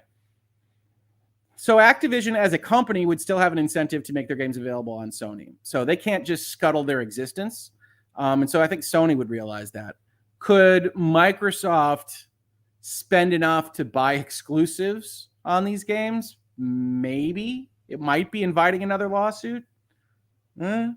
I don't know. I don't think Activision would hold a grudge because they can't afford to. I think Microsoft would, but it's not as obvious exactly how they would operate. It's clear that Phil Spencer and Microsoft are not as gung-ho on temporary exclusivity as their brethren at Sony. And so I think they're burned a little bit by things like I think it was the Rise of Tomb Raider that they did it on, the second one, with Crystal Dynamics and Square Enix. And so I don't think they're inclined to go that direction, but they would be sitting on a bundle of money and deciding what to do with it. So that can look bad depending on if you're in Sony's shoes or not. All right, let's continue on with theory of harm number 2. I think we only have about 5 pages left. I know it says 12 of 22, but there's all those redacted pages at the end. Theory of harm number 2, input foreclosure of rival multi-game subscription services. So remember, theory of harm number 1 was you're going to kill the console market, which I think is the worst argument that the CMA makes. Theory of harm number 2 is Game Pass a separate market? Because if it is, then our strongest argument, this is truly the CMA's strongest argument, is that putting Call of Duty only on Game Pass, and specifically not on PlayStation, but here Sony's going to advance this, I believe, and say not on PlayStation Plus, is a way for Game Pass to take over this brand new market that is different and distinct from buying games either in brick and mortar or buying them digitally, that this is not a substitutable market, which I think is wrong. I said this a number of times in this playlist. I think subscription services and cloud gaming services are business models within the market of the distribution of video games. And that if you cut that too thinly, you're going to have some deleterious effects on these various markets. We talked about that a lot in Epic versus Apple, which is that where you set the market determines whether there's a regulatory problem. If we say all leisure pursuits, Microsoft clearly not a monopolist in all leisure pursuits. We say Xboxes, Microsoft is clearly a monopolist provider of Xboxes. So those are both markets that don't work for an antitrust analysis. Now we're fighting about whether it's game distribution, which I think Microsoft is safe on because they clearly don't monopolize or have inordinate market power in the overall distribution of video games. We shorten that to console video games. And now what the CMA wants to do here is say that it is not just console video games. It is actually this delivery mechanism, multi-game subscription services, that is its own market, separate and distinct from the other ways that you might get games. I think that's wrong. I think that loses in court in the United States. I can't speak to the UK or the European Union on that, but I think that's a loser, but it is the strongest argument they have because if they can get that market, they probably have a point that Microsoft is big enough on Game Pass as against PlayStation Plus, the multi-game subscription service side of PlayStation Plus, that this could look like a monopolistic type behavior. Under theory of harm 2, the issue statement and decision explained that Microsoft would have the ability and incentive to lessen its current and future competition in multi-game subscription services. The basis of this theory of harm is as follows. Activision's content is equally important to multi-game subscription services as it is to consoles. While Activision's content is not available today on multi-game subscription services, as demand grows, Activision would likely make that content available on multiple multi-game subscription services absent the transaction. Post-transaction, however, the decision finds that Microsoft would have the ability and the incentive to make Activision's content exclusive to Game Pass and not release it on other multi-game subscription services. Microsoft does not contest these findings in its response to the decision. They had a future-looking statements contesting in their document. So I don't know if that's fully an accurate characterization, but they're not specific on this point. So we'll allow it from Sony. So here, Sony has one early hurdle to find, and that is that Call of Duty isn't on game subscription services right now. And so they have to go with the CMA and say, well, they probably would have been in the future. Maybe, maybe not. Interestingly enough, Sony has deliberately said that AAA gaming doesn't work in subscription services spaces. That's the reason why they're keeping God of War Ragnarok and all their other AAA games that they intend to release off their own subscription service. So actually going out to a regulator and saying that surely Activision's main AAA, irreplaceable, crazy good, crazy popular game must appear on a service and must appear on both that we're going to talk about here is an interesting line of reasoning. Again, in this particular circumstance, Sony shot itself in the foot over years of statements on this stuff. Sony, you come to the hearing. And why is it that you don't share God of War Ragnarok on your PlayStation Plus service? But we don't think it justifies the expense used in investing in a AAA game. Oh, okay.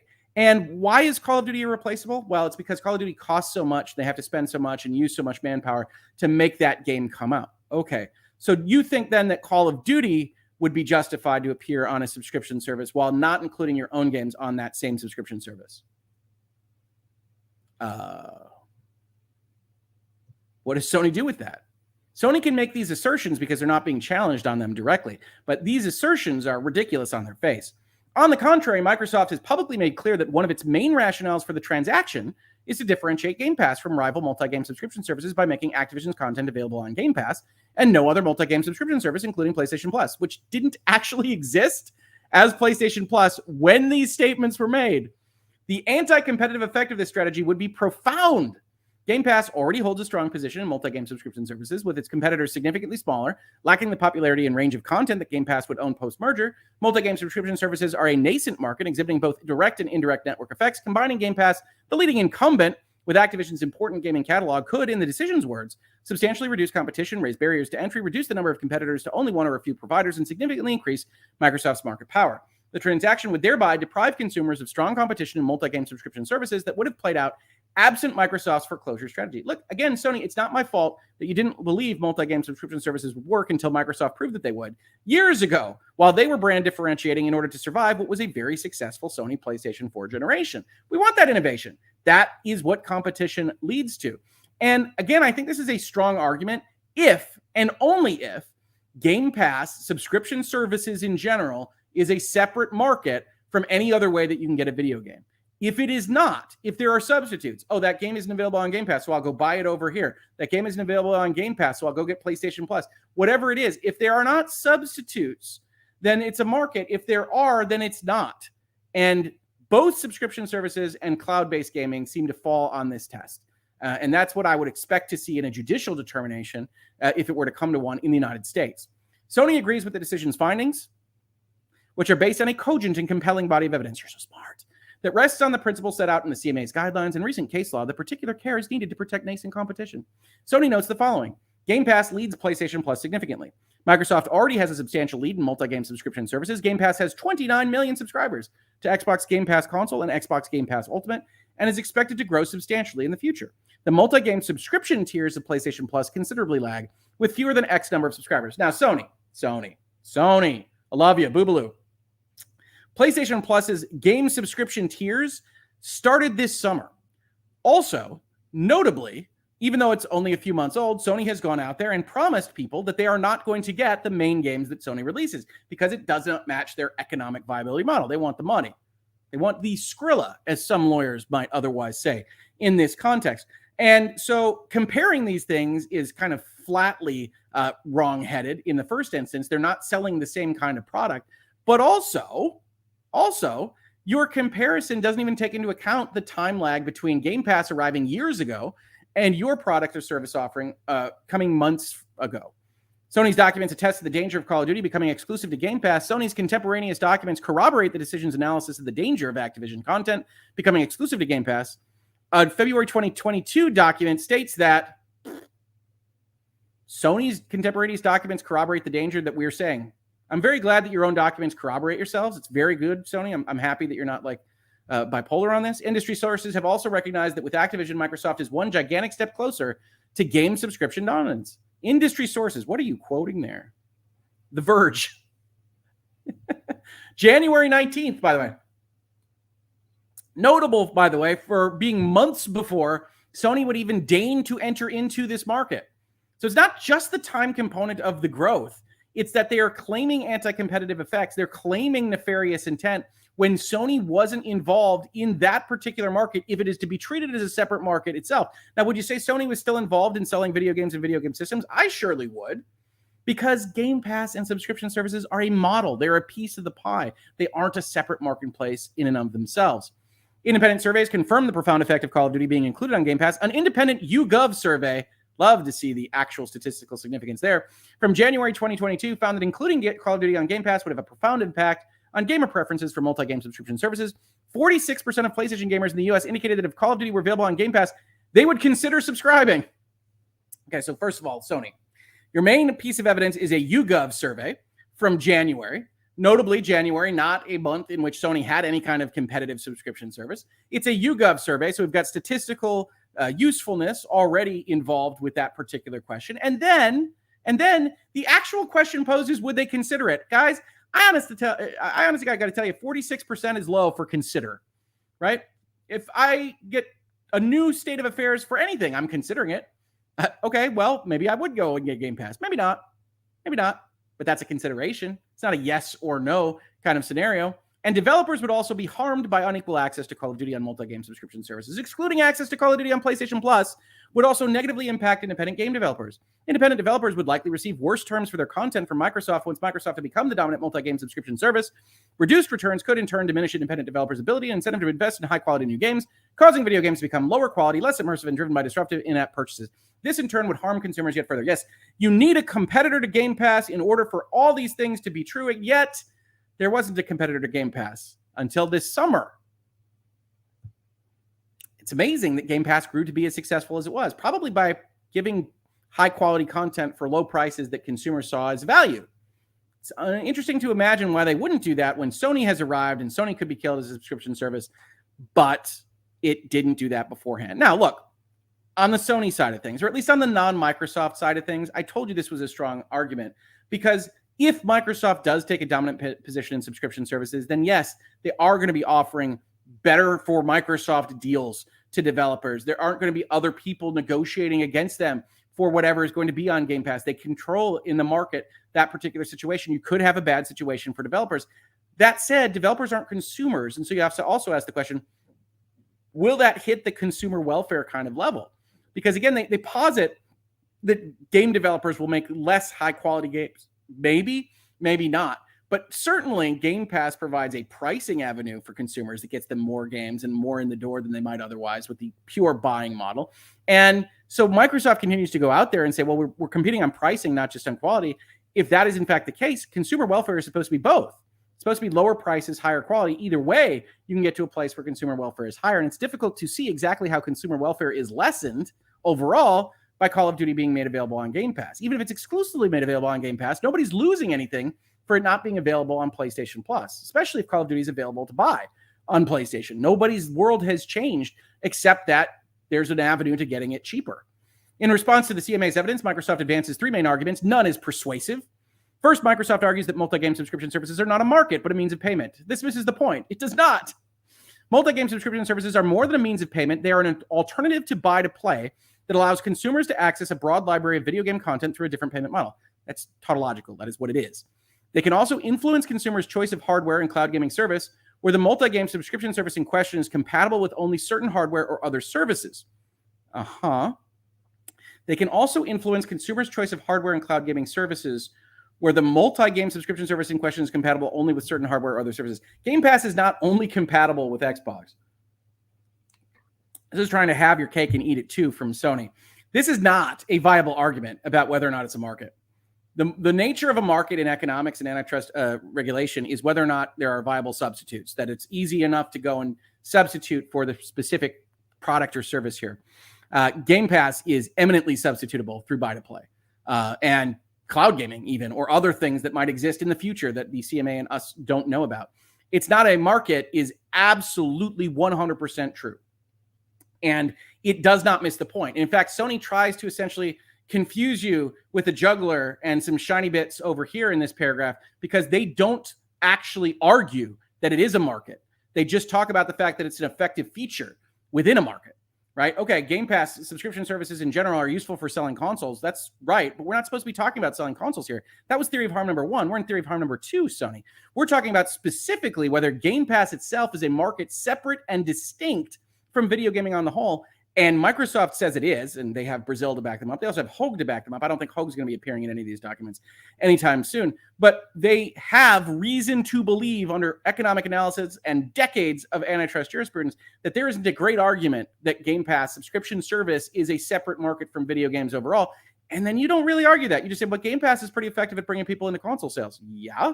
I imagine you think that PlayStation VR 2 is going to be pretty effective at bringing PlayStation console sales. Now, I think you priced it obnoxiously, so I don't think that's actually going to happen for you. Much to my chagrin, I love VR. But that's again, competition. That's differentiation. That's brand push. And you're not making any sense, Sony. And this is the most important thing that you had to argue. In this entire section, you had to argue that it was a separate market, that there wasn't viable substitutability, that it was something that was effectively completely different. You had to argue that, and you just skipped it with distractions and shiny bits. Accordingly, there is a competitive interaction between buy-to-play and multi-game subscription services and a competitive relationship between a consumer's decision to subscribe to a given multi-game subscription service and his or her choice of console, mobile device, PC, and or cloud gaming service. Both relationships and sets of effects merit review. Sony therefore considers it appropriate for the CMA to examine the effect of the transaction on multi-game subscription services separate from its assessment of the transaction's effect on consoles and cloud gaming. Again, you're not saying anything here. Game services, subscription services are a useful feature that helps sell things, is not the slaying move that you think it is, Sony. You don't appear to have a rational argument to suggest this market differentiation, which makes me suspect of the whole thing even more than I was to start out with. If I'm reading this closely as a regulator, I'm saying, oh, they don't got anything on this.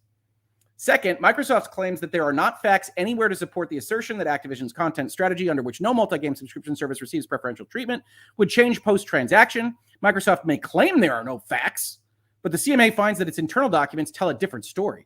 The decision cites multiple Microsoft documents highlighting incentives to foreclose competitors. The CMA's characterization of these documents suggests they are consistent with the economic incentives analysis undertaken by Cornerstone Research and RBB Economics. I'm sorry. Did you get confused? Is this the second half of a different paragraph? I don't know what happened here, folks. Let's break this down. So the first sentence says, Microsoft claims there's no evidence anywhere that Activision would be putting its games on subscription services, right? Microsoft claims that Activision's content strategy, under which no multi-game subscription service receives preferential treatment, would change post-transaction. That we're not going to do anything with subscription services. But Microsoft's documents tell a different story. So that doesn't appear to be what Microsoft was discussing here, at least as summarized. And I'm really lost as to what Sony is aimed at on this. Remember, there's that point where in order to get to this issue, Activision has to be willing to put its game, Call of Duty, on subscription services. They have to say that's a fait accompli in order to even get to this kind of conversation. And I said, well, that's not really the truth. Sony itself doesn't put its really expensive games on because they're really expensive games and they don't think the economics line up. So Activision could easily follow the same approach that Sony does. Microsoft appears to be saying, yeah, there's nothing in Activision's documents that suggests they would have on their own gone to a subscription service. So there can't be harm here because the counterfactual, the world in which we don't buy Activision, doesn't change. It doesn't get it on PlayStation Plus suddenly. So what are we even talking about? Then Sony comes in and says Microsoft's documents tell a different story where they might foreclose it from PlayStation Plus. That is, of course, true. Microsoft doesn't want it on PlayStation Plus. Microsoft wants it on Game Pass as a differentiator for its markets. And so I don't know what this paragraph does. Does anybody else have anything on this paragraph in the chat? Because I think the back half of this paragraph is answering a different question than the front half is asking. Anyway. Paragraph 38, Microsoft's argument that Activision's content does not feature today in multi-game subscription services is misconceived. Today, no multi-game subscription service has an advantage by being able to offer Activision's irreplaceable content because Activision has not made it available in any multi-game subscription service. While that might change in the future as multi-subscription services grow, it would change based on competition on the merits rather than an anti-competitive acquisition, and it would change on an equal basis with Activision's content being available on parity on all multi-game subscription services, consistent with its current multi-platform approach for buy-to-play content. That doesn't tend to be how these parties are operating within their game subscription services, right? Both Sony and Microsoft appear to have as part of their contracts that you won't appear at the same time on each. At least I don't think I've seen a major game appear on the same time as each, although I have to be honest with you all, I have not dived deep into the PlayStation Plus extra tier and what appears on it. Would Activision put it on both services? Maybe. I tend to think Activision wouldn't put it on any service if Call of Duty is the continued driver and irreplaceable content that Sony has argued that it is. The transaction would also prevent Activision from developing a console-agnostic multi-game subscription service as certain other developers have done, thereby removing a potential competitive constraint on Game Pass. Oh yes, Activision Blizzard was going to just put up a game subscription service. I mean, as long as we're guessing as to the future, maybe they would have built a hologram that you could talk and speak in Call of Duty and everybody would have fun. And now they're not going to because Microsoft is purchasing them. You have to stop that harm, CMA. If there was any doubt as to Microsoft's intentions, Microsoft has made it clear that it plans to differentiate Game Pass from rival multi-game subscription services by not making Activision games available in the same manner or at the same time on other subscription services. There is no question that Microsoft is planning to put it on Game Pass and not the other services. Giving Game Pass exclusive access to Call of Duty and other Activision games would tilt demand for multi-game subscription services irreparably in Microsoft's favor. For this reason alone, the transaction should be challenged, only if it's a separate market. And you failed. Third, Microsoft argues that demand for multi-game subscription services would not tip towards Game Pass because Microsoft would also make Game Pass available on PlayStation. But the wider availability of the leading provider, now endowed with exclusive irreplaceable content and protected by direct and indirect network effects, would make it harder, not easier, for rival multi-game subscription services to compete. Microsoft's stance that Game Pass availability on PlayStation would be a panacea for the harm from this transaction rings particularly hollow, given that Microsoft does not permit PlayStation Plus to be available on Xbox. Again, you guys just put your thing together. So I don't know what those negotiations look like behind the scenes. But I will say this. I called this out when Microsoft made it. Microsoft saying, well, you could have Game Pass doesn't solve the problem. If Game Pass is a separate market, if subscription services are a separate market, you can host our market-leading thing to get this on your system. Doesn't solve that problem for this specific question. It might solve the problem for things like consoles, which I don't think are an actual problem, and the CMA should probably drop.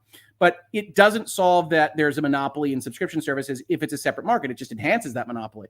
In fact, and PlayStation shouldn't be required to give money and availability and resources to its main rival in order to not bring some kind of antitrust complaint like this one. So I don't think Microsoft is fair in that offer. I understand why they made it. Sony has the right of this. Here, that offering Game Pass to PlayStation doesn't solve this particular antitrust issue. And yet it all depends on whether subscription services are a separate market. And I think there is a strong reason to believe that they are not. Theory of harm number 3. Foreclosure of cloud gaming service providers through leveraging Microsoft's ecosystem. I think this is their worst argument. First, I saw some Hoeg Laws here. So let's see if I can go grab those. Hoeg Law. So Sony thinks ABK would be for sure to put AAA games on a subservice when Sony isn't willing to do it themselves. Nailed it. Nail it. It's an absolutely specious argument as evidenced by their actions, not their words. Don't do this, Sony. Don't do this, Sony. Hoeg Law. Deathloop appeared on both subscriptions same day. Okay. Thank you. I appreciate it. No, and that's news to me. So in general, I think they're locking off these subscriptions. I wonder. So here's the thing, right? I wonder what that contract between what is Deathloop? Deathloop is Arcane. Arcane and Sony looked like, because Sony had a year-long exclusive, as Sony's likes to do, and what it had vis-a-vis subscription service support. Or if Microsoft is playing games to try to make it look like this isn't an issue. I don't know. I honestly don't know. I think I grabbed the folks that said at Hoeg Law here, but maybe not all of them. All right. Theory of harm number 3. We got to finish this up. We got to wrap it up.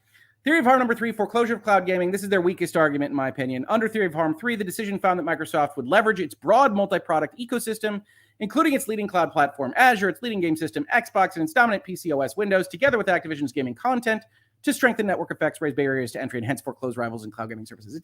It found that it could. The decision further found that Microsoft would have the ability and incentive to engage in a variety of foreclosure strategies, including withholding Activision's content, denying or degrading rival cloud gaming providers access to Azure, and denying or degrading rivals access to Windows. So they're going to buy Call of Duty and Activision content, and that's going to lead to them denying access to Azure. There's really no indications as to how those go together, but that's a separate market entirely, and I'm just not sure Sony is qualified to talk on this. We'll see what they say. Microsoft has a structural advantage in cloud computing services because of its deep and broad ecosystem advantages over Sony, yes, not necessarily in the cloud services infrastructure market. Microsoft's success with Azure and Windows, the dominant PC operating system on which the vast majority of PC games are played, will give it opportunities to undercut Sony on cloud streaming for console and PC. Microsoft has already publicly trumpeted its advantages in cloud gaming. As Phil Spencer remarked, when you talk about Nintendo and Sony, we have a ton of respect for them, but we see Amazon and Google as the main competitors going forward. That's not to disrespect Nintendo and Sony, but the traditional gaming companies are somewhat out of position. Since then, Google has announced that it is closing its cloud gaming service, Stadia, including because of its absence of critical content. Amazon, for its part, has struggled to gain traction in cloud gaming. Whoa. They're talking about infrastructure. When you talk about Nintendo and Sony, and we have a ton of respect for them, but we see Amazon and Google as the main competitors in the cloud gaming infrastructure. Certainly, Amazon Web Services and Google's own infrastructure are more significant than Nintendo's and Sony's. The effects of a Microsoft foreclosure strategy in cloud gaming would harm consumers and game publishers. Cloud gaming is at an early stage of its development, and strengthening network effects and raising barriers to entry could affect all current and potential rivals. Again, how are we talking about purchasing Activision content here? This would deny customers the benefit of competition between cloud gaming platforms, or at the very least, a longer period of competition between platforms vying to be the winning platform in these markets. For game publishers, the CMA explained that if Microsoft were to become a gatekeeper between publishers and gamers, that would ultimately give Microsoft the ability to control access to gamers, charge higher fees for game distribution, and manipulate game rankings. Okay. Sony agrees with this thorough analysis in the decision and the framework for assessment set out in the issue statement. If consummated, the transaction would give Microsoft a unique position in the industry as the only company with sole control over such a large library of popular games and the levers to determine how competition plays out in this nascent space thanks to its Windows OS and Azure platform. As Sony's contemporaneous documents explain, again, as we said ourselves in our own memos, likewise, Phil Spencer has publicly explained that content, community, and cloud are the future of gaming. Post-transaction, Microsoft would have unique strength in all these three elements. In response to the decision's analysis, Microsoft raises 4 main points. None is sound. Not even none is persuasive. First, Microsoft argues, tautologically, that the CMA's theory of harm is novel and without precedent. I'm not sure why that's tautological, but okay. There is nothing novel about a leveraging theory of harm whereby a digital platform uses existing advantages in one area to harm competition in a nascent space. Microsoft's claims of novelty are particularly misplaced given that Microsoft is presently under investigation for leveraging practices involving Azure and Windows, and Microsoft's president Brad Smith has recognized the legitimacy of certain of these concerns and pledged to address them. In the same vein, Microsoft documents unearthed by the CMA identify an anti-competitive strategy to leverage Activision's content to advantage Microsoft in cloud gaming. Again, the main functional issue here with the cloud argument is that this particular business doesn't exist and that cloud gaming isn't a separate market in and of itself for the delivery of video game content to you. And so they've got this same market problem that they have with Game Pass. But furthermore, you have this same issue, which is if you buy content and you put it on your service, is it absolutely killing the market that you're the only purveyor of this thing? And you have to be able to say with a straight face that another competitor can't exist without Activision content. And I just don't believe that in any respect, but I certainly don't believe it with respect to cloud. And I don't believe it with respect to Game Pass, primarily because Game Pass isn't its separate market, much like cloud isn't. Second, Microsoft argues that consumer adoption of cloud gaming remains low. That is beside the point. Really. It might not be a market at all. Nascent competition is just as worthy of protection as competition among services that already enjoy substantial usage, as Microsoft well knows. However, nascent markets are ones that regulators don't want to put their thumb on the scale on because they are nascent. Nobody has market power. Nobody has established themselves as a market force. Might not even be a market. There are plenty of things that everybody thought was going to be the next big idea that never came to fruition in a marketplace. And so regulators should be especially cautious about dealing in nascent markets. Indeed, the CMA has announced it is opening a market investigation into cloud gaming services precisely because cloud gaming is a developing innovation and competition in this space, while nascent, should be protected. Yes, the CMA did announce a very recent move into looking at these things. Third, Microsoft argues that in the counterfactual, Activision content would not be available on cloud gaming services. This is misconceived. As with multi-game subscription services, Activision content in the counterfactual might become available to cloud gaming services in the future in unequal terms, although it almost certainly wouldn't. Under the transaction, however, Microsoft will have the ability and incentive to keep that content exclusively to itself. Fourth, Microsoft argues that it does not have a market-leading position in gaming to protect, but this theory of harm is about Microsoft using its leading position in PC OSs, cloud platform services, and gaming content to foreclose competition in cloud gaming. There is no requirement in such a leveraging theory for there to be market power in the foreclosed product, as Microsoft well knows. Microsoft has publicly explained the link between content, community, and cloud. Microsoft already has the community and the cloud. Yes, LinkedIn, Xbox, Windows, and LinkedIn and the cloud via Azure, and through the transaction, it would add Activision's vast content to its existing proprietary games, giving it everything it would need to tip demand in its favor and foreclose actual potential rivals. This kind of forecloses itself as an argument the fact that Azure is not the leading server provider in the world, that you're using LinkedIn in your argument to suggest that it has community that can otherwise be matched, and that you can compete on cloud through things other than Activision products. Again, we're not talking about whether Microsoft sits there on the mountaintop putting together electronics and technology in a way that might dominate certain of these markets. We're talking about whether Activision puts it over the top in one of these ways. And it doesn't appear like CMA or the EU, from what we have seen, or certainly Sony here, which just mirrors and puffs its chest out at what the CMA has already said, makes any stronger statement. So cloud to me is a loser. Console is a loser. Game Pass is a potential winner, but you're going to really have to make an effort to establish it as a separate market. And I have difficulty seeing that as winning. Paragraph 50, and then we'll get to more of the super chats that I saw come in the Hoeg Laws. We'll do some questions. We'll follow it up. We'll try to end this under 3 hours. We're at 2:40 right now. The transaction threatens the gaming ecosystem at a critical moment. The gaming ecosystem. It would take an irreplaceable gaming franchise, Call of Duty, out of independent hands and combine it with Microsoft's highly successful gaming system, leading multi-game subscription service, dominant PC OS, as if that matters to this conversation, and leading cloud platform. The only way to preserve robust competition and protect consumers and independent developers is to ensure that Activision remains independently owned and controlled. Concessions won't save us, Mr. Regulator. You can't promise us Call of Duty by contract. Contracts are wind. You can't promise us protections on Game Pass or cloud services. Microsoft is too strong. We will be defeated. The only way to save gaming is to make sure Activision is independently owned and controlled. There's no other way. Sony goes for broke. Sony goes for broke. Not Sony goes broke, although that's what they have to tell the CMA will happen. Sony goes for broke. And honestly, I thought I hated their arguments before. I hate them even more now. Saying we need Call of Duty, kind of stupid, but I can at least understand it. Seeing we need some contours around Game Pass, again, kind of stupid, but I can understand it. This deal must be stopped or gaming is dead is flatly absurd. And Sony, I expected better from you. I'm a longtime fan of your PlayStation products. And honestly, this is embarrassing for you. Not for me, embarrassing for you. So we got through 17 pages, only took us 3 hours. Can you imagine what it would have taken me to get through the Microsoft deal? I know we have some more super chats.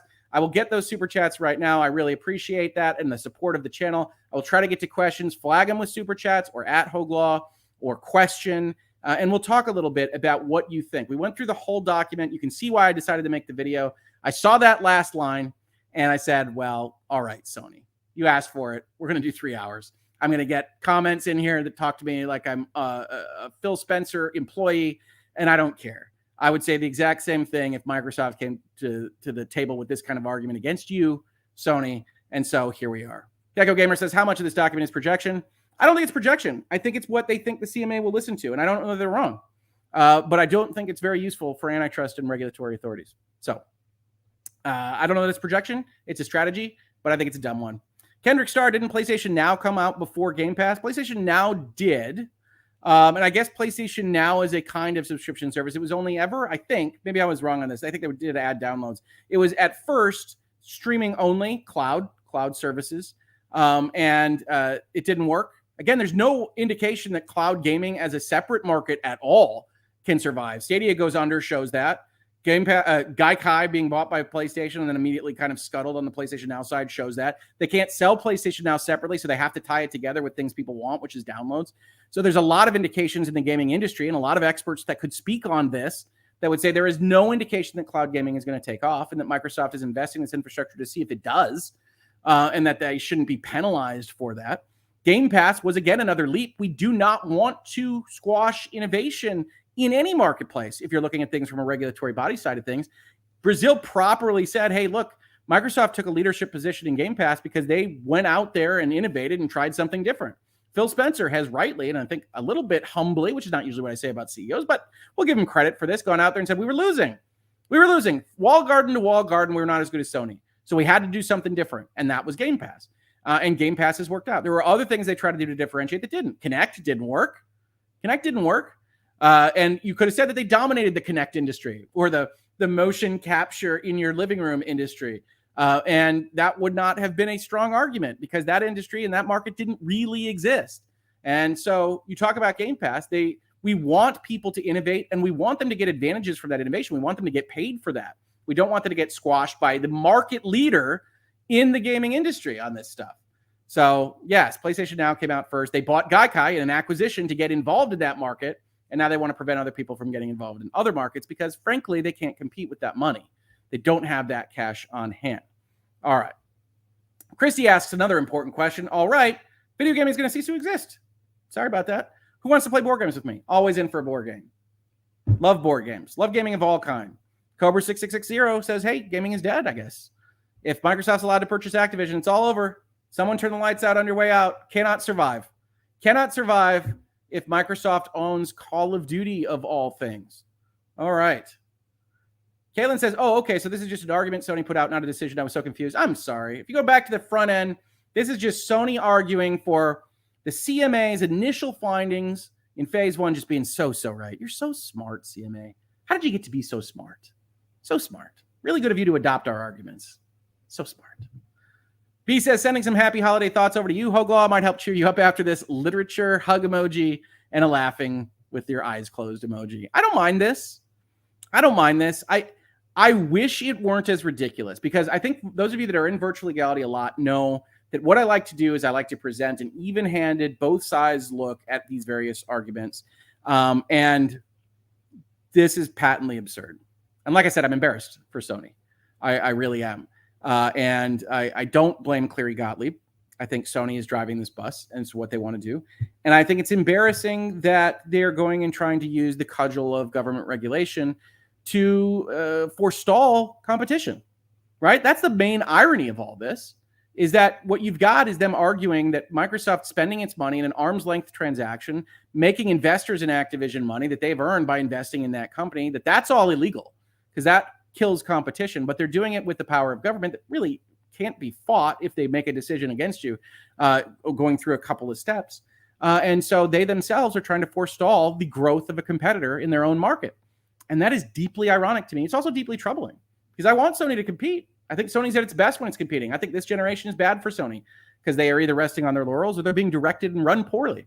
I think Microsoft has been the more exciting company since they decided to try a different approach. And even though they didn't release basically anything this year, which I think is not great, I think it is great to have dynamism in an industry and having people trying to find ways to succeed. And I think Microsoft has certainly done that. And I think Sony has not. And so I want to see that competition. I want to see it.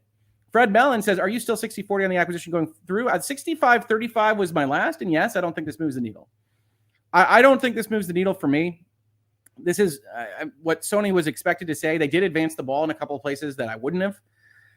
And I didn't expect Sony to just say, no, nothing's good enough for us. But I tend to think that anybody reasonable, rational, looking at the situation sees that kind of argument as the kind of petty tyranny that it is, right? That, okay, you started by asking for Call of Duty. You started by asking for, availability. Microsoft offered it to you. You're now not happy with that offer. Not only are you not happy with that offer, you want it on PlayStation Plus. You want all these extra things. And now not only are you not really happy with those, you want us to kill the deal because the gaming ecosystem is at risk if fundamentally you lose market share. And that's obscene. That is an obscene use of the regulatory regime and process, which I do think is necessary in a couple of important places, but it gives all the ammunition you would ever want to somebody that just says all these regulators are crap, that all of this happening is crap, and that we don't need any of this because it's all just angels on the head of a pin in somebody's head, making prognostications and, going with whatever competition, whatever competitor within an industry yells at them the most or has the most closed door meetings or whatever you want to put. And I don't want that to be the case. So my deep hope, not for Microsoft, not for Activision, is that these regulators look at things on a neutral basis, evaluate them. And I don't think that there's a reasonable antitrust argument here.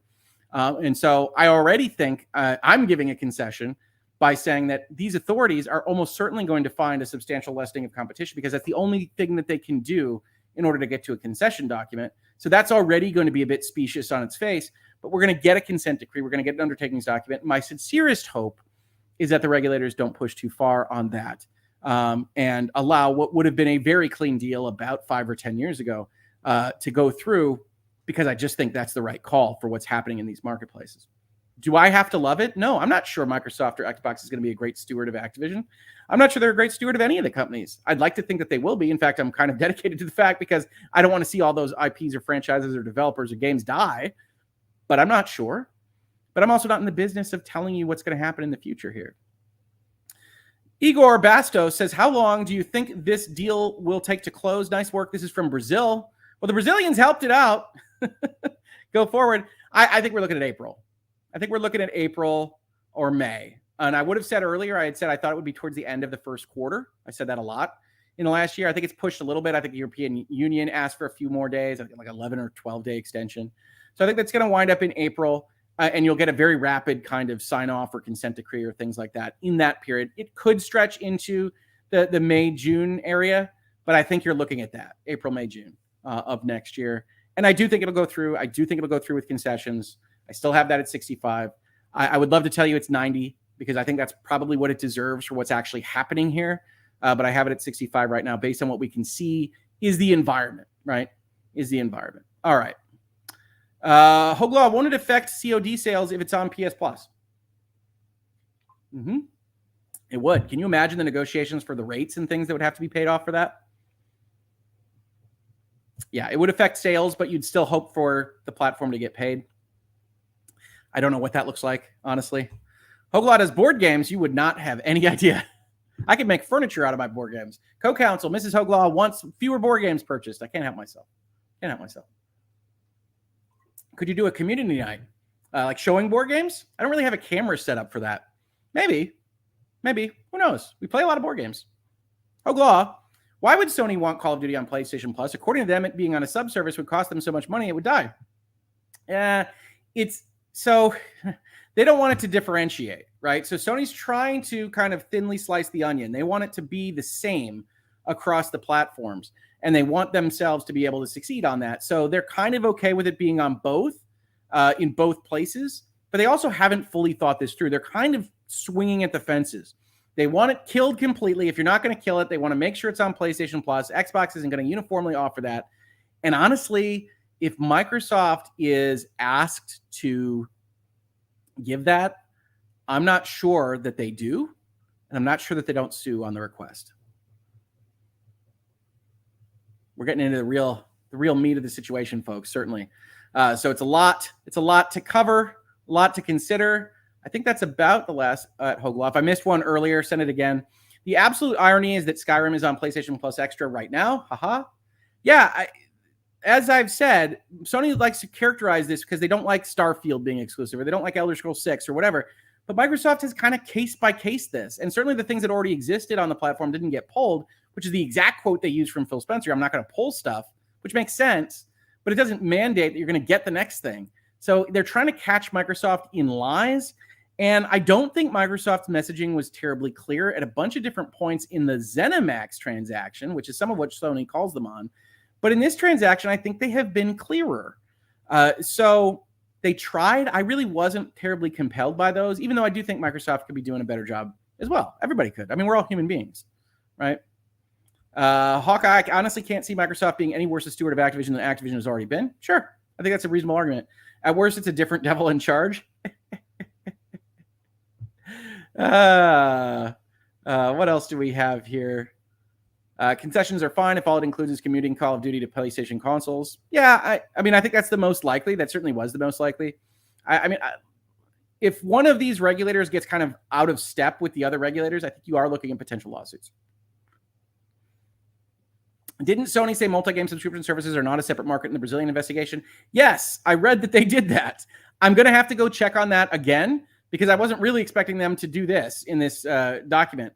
But yes, in their earlier response, they're asked about whether they're separate markets, and I believe they say no pretty uniformly. But I want to check on that, so I will pull that back up if I can go find it. Or I think they might have pulled it down. So I'll try to go make sure on that. Denis, what are your thoughts that PlayStation Now was retooled to better compete this year, simply as Sony had better legal ground to say they can't compete with Game Pass if the deal goes through? I guess it doesn't hurt them to say, oh, our tiny Game Pass service. But yeah, again, it's You hope that the regulators are going to do their homework on this. Okay, this has only existed for 2 months. The price proposition is a lot higher and is worse, in my opinion, than Game Pass. They offer worse games. They don't offer their AAA games. There's nothing day and date. It's kind of an assortment at the Blockbuster bin in that particular service. So they're not comparable in that way. And I would hope that you would do that analysis, because Sony is blowing smoke at you on this stuff. And we saw it in a number of places. They don't take into account Call of Duty players that already have an Xbox. They don't take into account that the money that people make that play Call of Duty isn't derived from Call of Duty necessarily. It could be, but it's not that kind of strict logic. You have all of these kinds of things that don't make much sense. And the fact of the matter remains, number one, Sony is not gifted by God in heaven this market share. They can be competed against, and this looks for all the world like competition. So, yeah. East-West, Hoeg Law, what repercussions could arise if a party statement are found to be false or lying? Well, I mean, if it's straight up false, you've got a problem. Sony is doing logical fallacies, right? Sony is gilding the lily or blowing smoke. I didn't see anything there that rises to the level of lies, except maybe that like things like exclusives are flat out anti-competition, which is a statement of law, which you don't hold parties to. So generally speaking, Clary Gottlieb, I think Sony's using or Microsoft's using like Wild Gotchel, I think. But I look at these as more like smart lawyers getting up to the line. This is why a lot of people hate lawyers. This is why a lot of people pronounce lawyers as liars, right? Which is not strictly a lie, but taking advantage of maybe another person's ignorance on these particular topics. How long do you think a potential lawsuit would go on? Oh my God, if there's a suit? Well, virtual legality would have a lot of content for a long time. It would be a while. It would be a while. Especially, I mean, like, if there's a suit, that means, like, Microsoft and the FTC are fighting. And if you're not going to settle that, long time. Aaron, Hoeg Law, is Sony buying time or got a plan or something? Like, I'm confused. They keep bringing up weak points, but ultimately the deal is going to go through. Well, Aaron, I would say that Sony in-house, Sony internal, now believes there's a non-zero, a material chance that they can block the deal. I think the change in tone here is we think we can go for it, and we're going to. And so you don't finish with a line like we see at the end here. The only way is to ensure Activision remains independently owned. Only way, without believing that you've got a crack at that. So Sony's pushing the button as hard as it possibly can. Now, I think Sony's got a loser here. In fact, I think Sony is more of a loser for trying on this. I don't necessarily look down on them for it if they think they've got a chance. On the other hand, I do. Because I do think you got to play fair at some level or it's going to come back around on you, either karmically or otherwise. And so I think they've got a shot at blocking the whole thing, and they're giving it a run. Gamer by Choice asks, so if Sony pushes to get Call of Duty in PlayStation Plus, then wouldn't that muddy waters where they don't have their own games in PlayStation Plus? Great show. Yeah, no, it's an absolute silver bullet to their argument, right? Activision games would definitely be on these subscription services. What? Your own internal economic analysis suggests that if a game gets expensive enough, it doesn't go on the subscription service. Like, that's your analysis. Microsoft believes differently. But as far as competitors are concerned, as far as regulators of competition are concerned, that's only a good thing. That's a different approach. We want more different approaches. That helps consumers. So if Microsoft wants to put it on that Game Pass, okay. Maybe they're wrong. Maybe they would have made more another way. Maybe they should have sold it themselves. It's not up to you, Sony. You didn't buy them. But there's no guarantee that Bobby Kotick would have put Call of Duty on subscription services.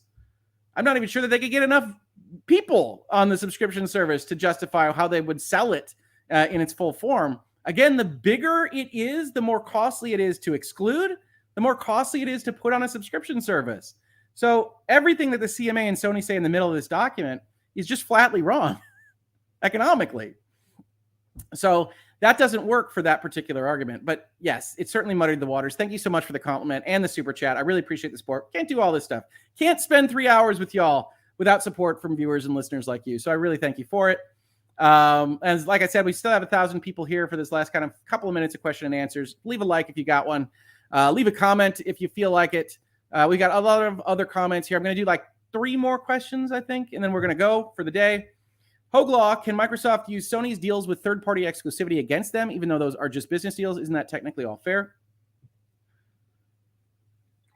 Microsoft has tried. Microsoft has said, hey, look, this is how Sony got popular. In fact, the Brazilian CADE regulatory authority said the same. This is how Sony worked. We've accepted this in this industry. And buying is just a different version of getting an exclusive. And so I think Microsoft can use that. It's not their strongest argument. Their strongest arguments are not separate markets. This doesn't give us market control. There's no risk of the entire industry blowing up because of this. So don't do this. We don't have the power necessary from this purchase to get that done. Next question. Do you see any chance of Microsoft accepting any concessions affecting Call of Duty on Game Pass? I think that's where they draw the line firmly. Yeah, I think Game Pass is where Microsoft would have a much bigger problem. That Microsoft has said they're perfectly happy to sell Call of Duty on PlayStation. I kind of believe that from them, even without a contract that's accepted from Sony. I don't believe that they will accept the stuff for PlayStation Plus. Again, PlayStation Plus doesn't exist when they buy Activision, when they sign the dotted line, right? So that's kind of ridiculous to hold them to when Sony wasn't in the market, such as it is, separately at all.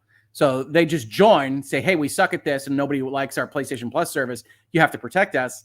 It doesn't ring true to me. So I think Microsoft would hold fast to the Game Pass separation. And honestly, if they got pressed on that point, I think that's when you start to see either the deal fail, which will cost them Activision money, or that Microsoft goes to the mattresses and starts all-out war on the regulators, which would be awesome for me, not so awesome for Microsoft or Activision, which would be stuck in limbo for even longer, or even Sony, which continues to look... I had a lot of goodwill towards Sony. Sony continues to kind of lose that goodwill from me, even though I continue to play my PlayStation. I'm going to play more God of War today. Hoeg, how can Sony argue that gamers will be locked in because of Call of Duty, but then go on to say people will swap consoles and leave behind their digital library? Wouldn't losing titles lock in? They mean lock in the economic sense. It's better to think of it as stickiness, right? That there's a stickiness to Call of Duty, that they will lose people on the one hand because it's sticky, it's a magnet. And then they're sticky there. They won't want to leave because that particular system has their favorite game franchise. But it's not really distinct from any game console or any publisher making a game franchise. This is just distinct because it's multi-platform now, and it wouldn't be in the future, potentially, even though Xbox is saying for all the world that they would still sell Call of Duty on Sony. Sony now thinks that's true. I would be willing to offer, insofar as Xbox has, at least as they told the New York Times, offered them a 10-year deal. So Sony's thinking, yeah, they probably are willing to sell Call of Duty forever on Sony. What they realize is that that's a big problem for their subscription service, which they weren't really invested in or thought would be anything, and didn't think that subscription services were the answer as early as 2 years ago. But now that they do, they've got a problem, and they've decided to use government regulatory bodies to try to fight it. And I don't think that's a great look. I just don't. Okay, so I promised just a few more questions. Want to make sure I don't miss anything big. We do have some super chats. Thank you so much for all the support, folks, on this. Heisen Lone Wolf, the hypocrisy makes it hard for me to own a PS5. I will admit, when I go to turn it on, I sometimes think about this company is not acting in a way that I would like to support. I will admit that. Miasma, enjoy your turkey day. I will. I did not expect to spend 3 hours with you all today, but I'm glad I did. I'm glad we got to go through this document. Tell your friends about this conversation. Highlight it in forums. All of that really does help the channel and helps get these kinds of topics and talks out. Wolverine, go blue Saturday. Got here late. What's up with the FTC? FTC's not involved in this story, Wolverine. I appreciate it. But this is a response from Sony to the CMA. That's the UK regulatory authority. And we went over every line of it. Midnight Dreary, happy Thanksgiving, Hoeg family. Happy Thanksgiving to you, Midnight Dreary. I still love that profile post, especially with your profile name.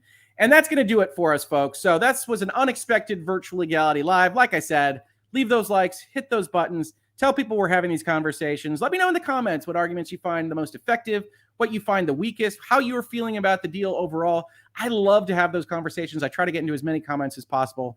But everyone else, especially in the United States, enjoy your Thanksgiving. If you're not here, enjoy any holidays you have. And if you don't, I will see you after the holiday period, I think, unless I get 600 Twitter notifications and something big has happened elsewhere in video gaming. Have a great one, everybody, and thanks for joining me for this very short Virtual Legality episode. See ya. Virtual Legality is a YouTube video series with audio podcast versions presented as commentary and for education and entertainment purposes only. It does not constitute legal advice and does not create an attorney-client relationship. If you have legal questions about the topics discussed, please consult your own legal counsel.